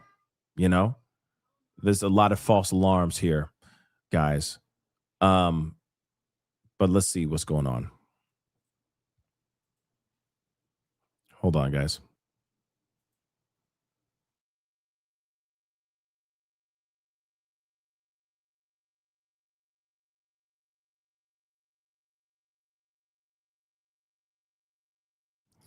Okay, so back at it at this whole thing. So, oh man, this is crazy. But let's see. Go to the so over 1,000 of you guys have voted already, so that's great. So far it's a landslide. I will say that too. But yeah, make sure you go up to the poll and vote real quick before I end it. Okay. But yeah, guys, this is just this is annoying. This is very, very, very, very annoying. But we will see what happens. Unfortunately, I'm gonna have to bow out here soon. Not like right now, but soon. This was a wash of a this was a wash of a day. I'm gonna be honest. Like, sure, we got to go through a whole bunch of stuff. Sure, we got to talk about a bunch of things that I've been wanting to talk to you guys about anyway. But at the same time, I was hoping that this would be a little bit more, put Please together. be seated. Court is now in session. Finally, have All right. mercy. Let's move to the next matter before us.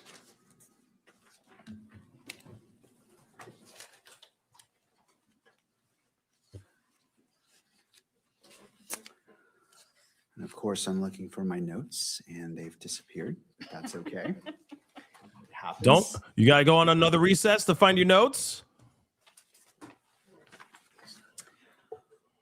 All right.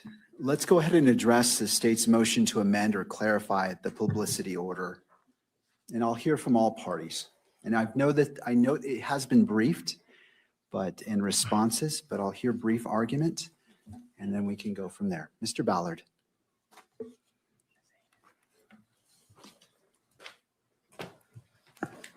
Thank you, Your Honor. With respect to this motion, I think as we've expressed in the past, everyone in this room shares the same goal, and that is to ensure that there's a fair trial that happens in this case. And we recognize that the court's pretrial publicity order is intended to further that goal. And again, as I've stated before, the state plans to try this case once. The state is also committed to complying with its ethical duties with respect to pretrial publicity. We have complied with those duties. We will continue to comply with those duties. The issue we bring before the court here is that there's one portion of the pretrial publicity order that can be interpreted to reach beyond those ethical requirements and have the effect of being what would be an unlawful order, an unlawful prior restraint on speech. And our goal, therefore, is to get an order that's clear, that's lawful, and that the state has the ability to comply with. And the issue with the order that the state has is the use of the term witnesses in the order. We believe that term's vague and ambiguous. Does it mean anyone with relevant information about this case? Does it just mean those people that are going to be subpoenaed to testify in this case? Or is it limited to just the prosecution team?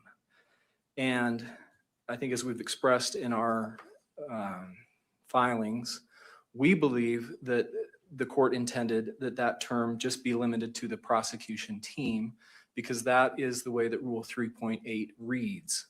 Rule 3.8 of the Rules of Professional Conduct that deals specifically with requirements for prosecutors talks about investigators, law enforcement personnel, employees, or other persons assisting or associated with the prosecutor.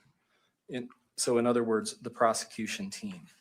And there's no rule or case law or statute that expands the prosecution's duties beyond that group, the prosecution team.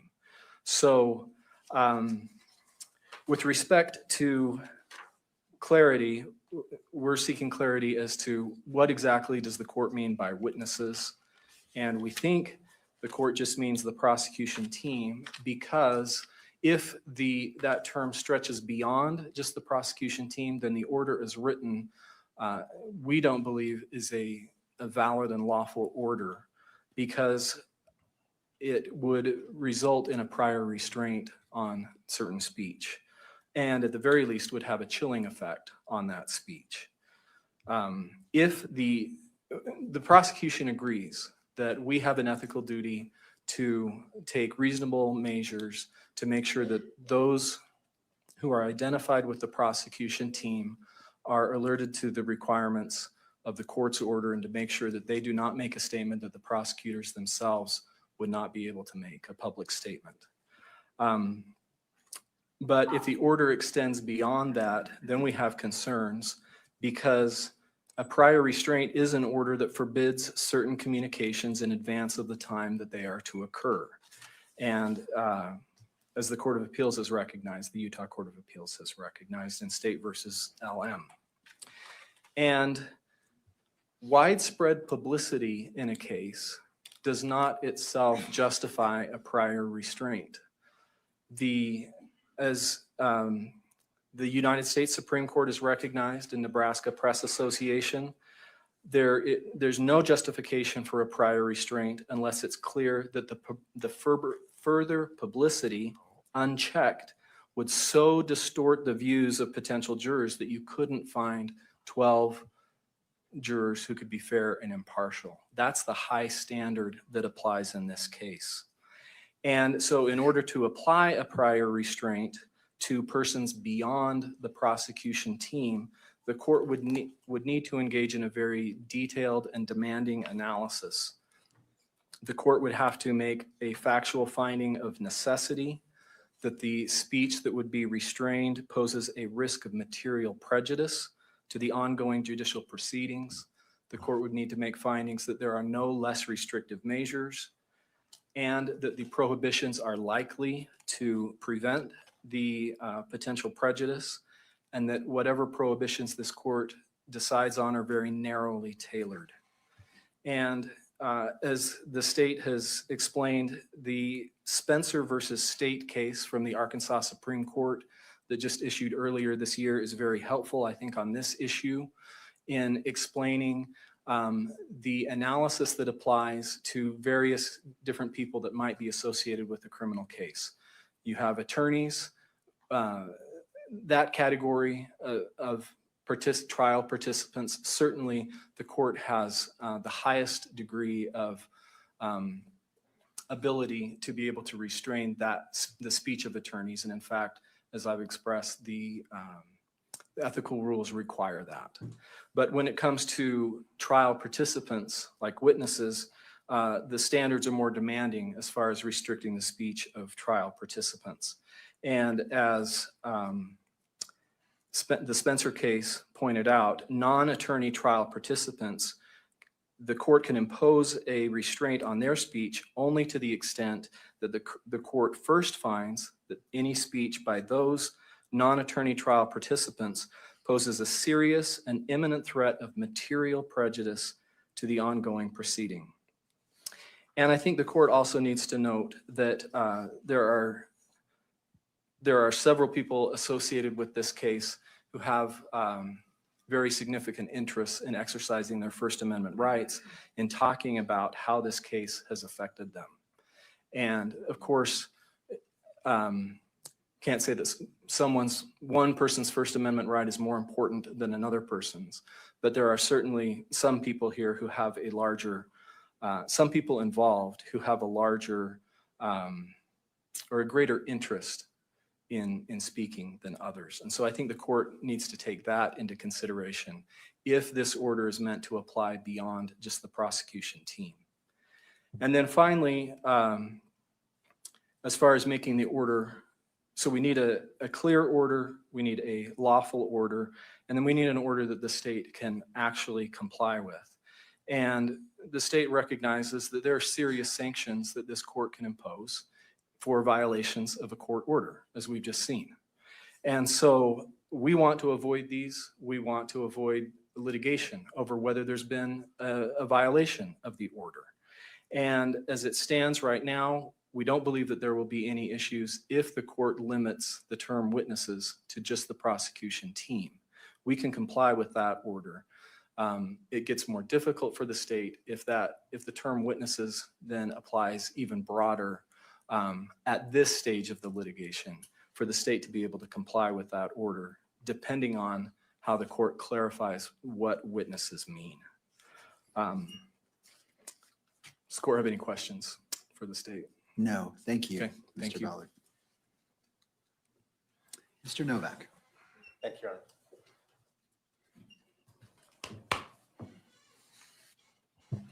Honor.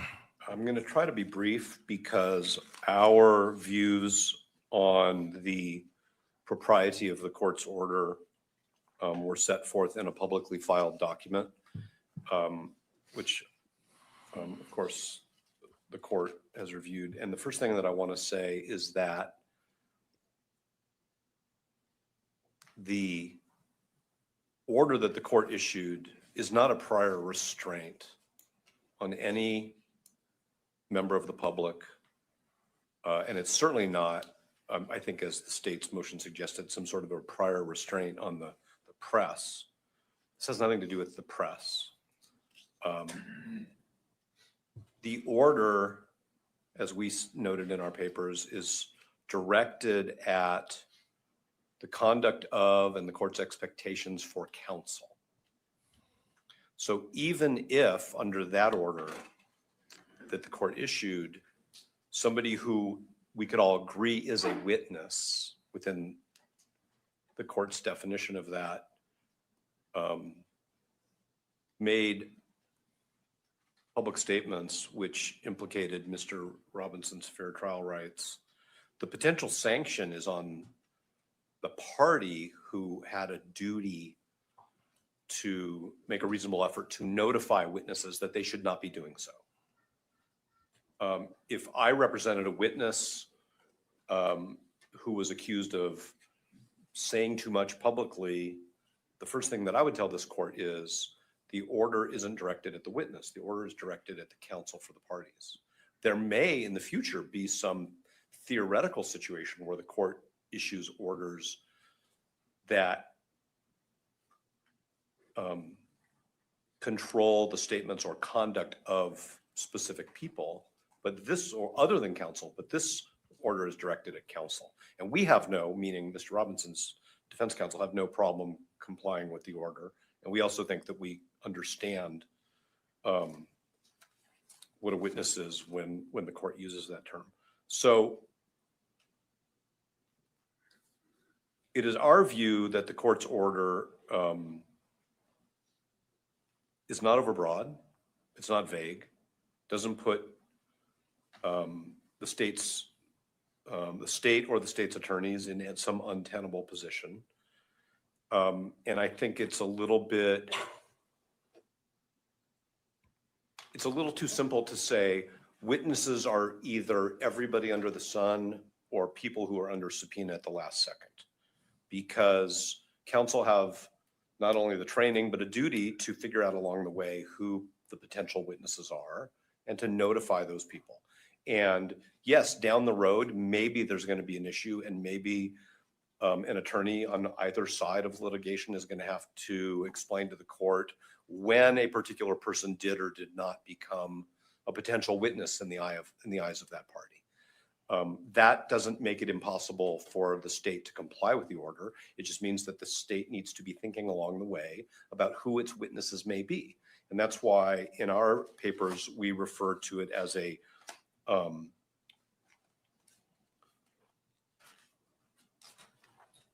potential lay witness, because we believe that the court intended it to go beyond members of the prosecution team, which are law enforcement officers, retained experts, retained consultants. And we don't believe that that creates an enforcement problem. We don't think it creates a compliance problem. We noted in our papers, and I'll emphasize here again, that the court's order actually places responsibilities on defense counsel that the rules don't. The rules have special guidelines for the prosecution, and the court has expanded that to include the defense, and we don't have a problem with that. I also think that the standard that the state is suggesting for when a potential lay witness, as we've defined that in our papers, may make public statements that violate the court's order. The best standard is actually the one that we believe the court should look to, which is the standard set by the 10th Circuit, because as the state points out, it may be that there isn't any Utah law on this issue. So it seems to me that the closest source of authority on this constitutional question is going to be the 10th Circuit, and that's the case United States versus Tijerina, and I'll spell it. It's Tijerina, 412 Fed Second 661, 10th Circuit 1969, where the court says that the constitutional balance between the First Amendment rights of a non-attorney participant and the defendant's right to a fair trial are properly balanced where extrajudicial statements present a reasonable likelihood of prejudicing a fair trial. That is a more protective standard than that which appears in Rule 3.6. And we think it's the appropriate standard which should be applied here.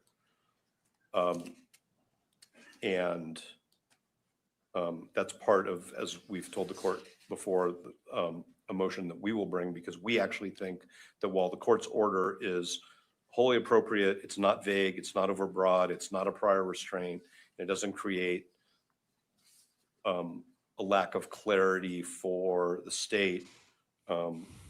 We would like it to be a little bit broader in other areas, especially concerning the standard to be applied and the definition of what is the prosecution team, but that's not germane to here. So we think that while we understand the state's concern, we think that their motion should be denied. I think at the last hearing, the court actually clarified verbally from the bench what it meant by a witness. And I think that's pretty close to what we described in our papers as a potential lay witness. So I feel like if I say anything more, I'm going to be reiterating again what's already in our papers. You say any more, you're going to make people fall asleep. If I've muddled it, I'm sure the court will tell me and I'll clarify it. I hope I haven't. Thank you, Mr. Novak. Okay, thank you. All right, and we'll turn to the last matter. Anything further, counsel?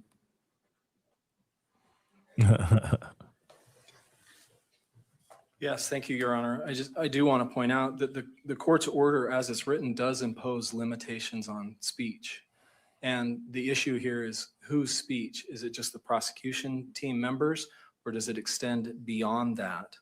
And limitations on speech are a prior restraint. The court's order says that, if you look at page 2 of the order, it specifically talks about lawyers, that lawyers cannot make a statement that would violate Rule 3.6 and need to inform witnesses that they cannot make similar statements, and then requires the parties to inform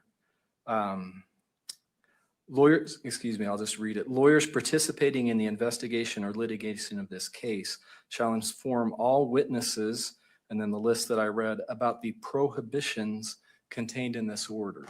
So the order is prohibiting speech. And because if it extends beyond the prosecution team, it needs to have the findings that are required for that kind of prohibition on speech. That's what we're asking the court to do. Thank you, Mr. Ballard. Thank you. All right.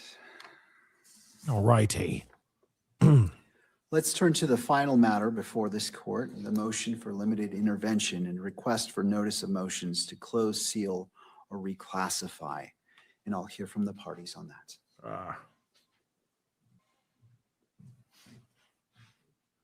Thank you, Your Honor. David Ryman, representing the news media. Mr. Judd and I represent different groups of clients, so I'm going to invite him, if I miss anything, to weigh in after I'm done. But my intent, the issues are basically the same, so my intent is to address them for all of the interveners at once, and I'll be very brief. We have only ever sought in this case limited party status. That is what we do in every high-profile case that involves these type of closure issues. We are not seeking to be parties for all purposes. We are just seeking to be parties for the purpose of showing up and being heard, which we unquestionably have a right to do. We unquestionably have standing. That is settled law in Utah. And the last filing at least that we got from Mr. Robinson's team that just came in, I don't know if it was a couple days ago, basically gets there at the end where it says, look, if you're going to grant them intervener status, it should just be limited. That's all we've ever sought. And so the question that was raised in the only case that they cite, this FL case from the Utah Supreme Court that addressed whether we wanted to allow full party status under Rule 24 of the civil procedure rules in a criminal case, they said we don't need to do that.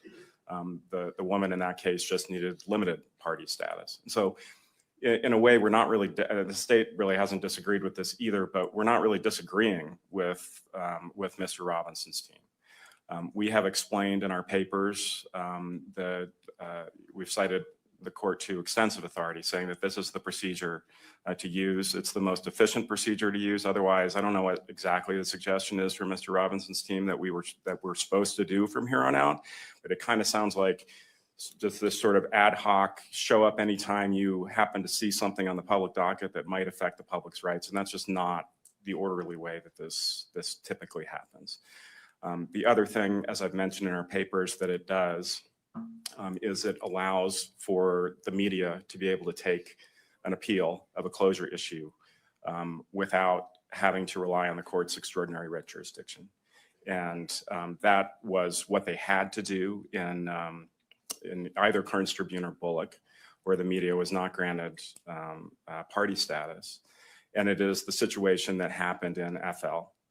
Where they had to review her claim regarding records under extraordinary writ jurisdiction rather than invoking their appellate jurisdiction because she was improperly denied limited party status. So all of that authority supports the process that we are requesting in this case. We think it's the most orderly way to do it. And I'll end just by saying, there's been some discussion, and especially from Mr. Robinson's attorneys, about what rule it is that you need to do this under, whether Rule 24 applies. They seem to suggest that it doesn't.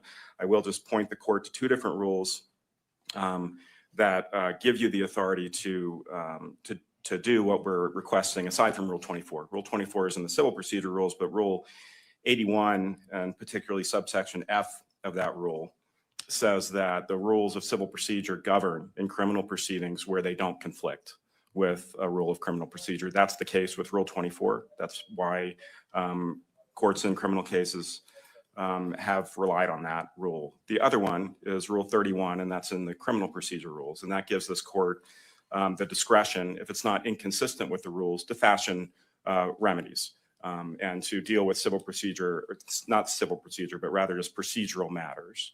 And so that is essentially what happened in the FL case, which is that whether you do it under Rule 24, whether you do it as a judicially created, remedy, it doesn't matter. It's the same. It gets to the same place, which is just that we are interveners for the very limited purposes that we've set forth in our order. We're not going to be here at every hearing arguing. We didn't take a position on the gag order motion that you just heard. We are only planning to appear and argue so that the court has the benefit of someone who's representing the interests against closure. Because as you know, and this is sort of why we're here today, a lot of time this just happens by stipulation, because these, the state and Mr. Robinson's lawyers, they may not want to fight over a particular issue. And so it really is a situation where no one really represents that interest. And the purpose of this whole process is to give the court the benefit of the briefing that we've submitted and the benefit of arguments to represent the public's right to attend these proceedings. So unless the court has any questions, that's all I have. Thank you. Thank you. To the state, Mr. Beller.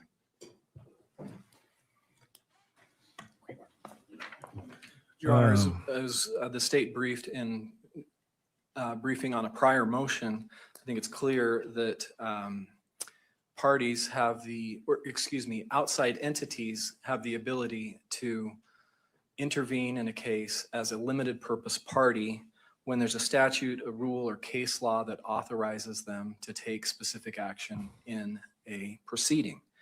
And there's well-established case law that allows the media to intervene, to be able to appear and be heard on matters of public access to court proceedings and to court documents. And Rule 4-202.04. Unfortunately, guys, I have to end the show. Unfortunately, guys, I have a prior engagement I have to get to, and I'm already running behind on that. I was hoping that this would be done. This hearing would have been done hours ago, but unfortunately, they threw that curveball in, saying that they got to kick everybody out and everything. And I'm sure they're going to be done in the next 15 minutes or so. Maybe not. I don't know. But unfortunately, I have to hop off. I'm sorry, guys. So, but I'm going to keep an eye on this, and I'll let you know. Okay. I'll let you guys know more about it when he comes up with some sort of, when he comes up with his verdict. Okay. If we find out soon, I'll let you guys know. Okay. But that is the show, guys. I'm sorry, guys. It's frustrating, but I gotta go, unfortunately. Like I said, thought that this hearing would be a fairly quick hearing, not like what we just saw, but we'll see what happens. Okay. So do me a favor, hit that like button down below, crush the do what to do, hit that reaction button.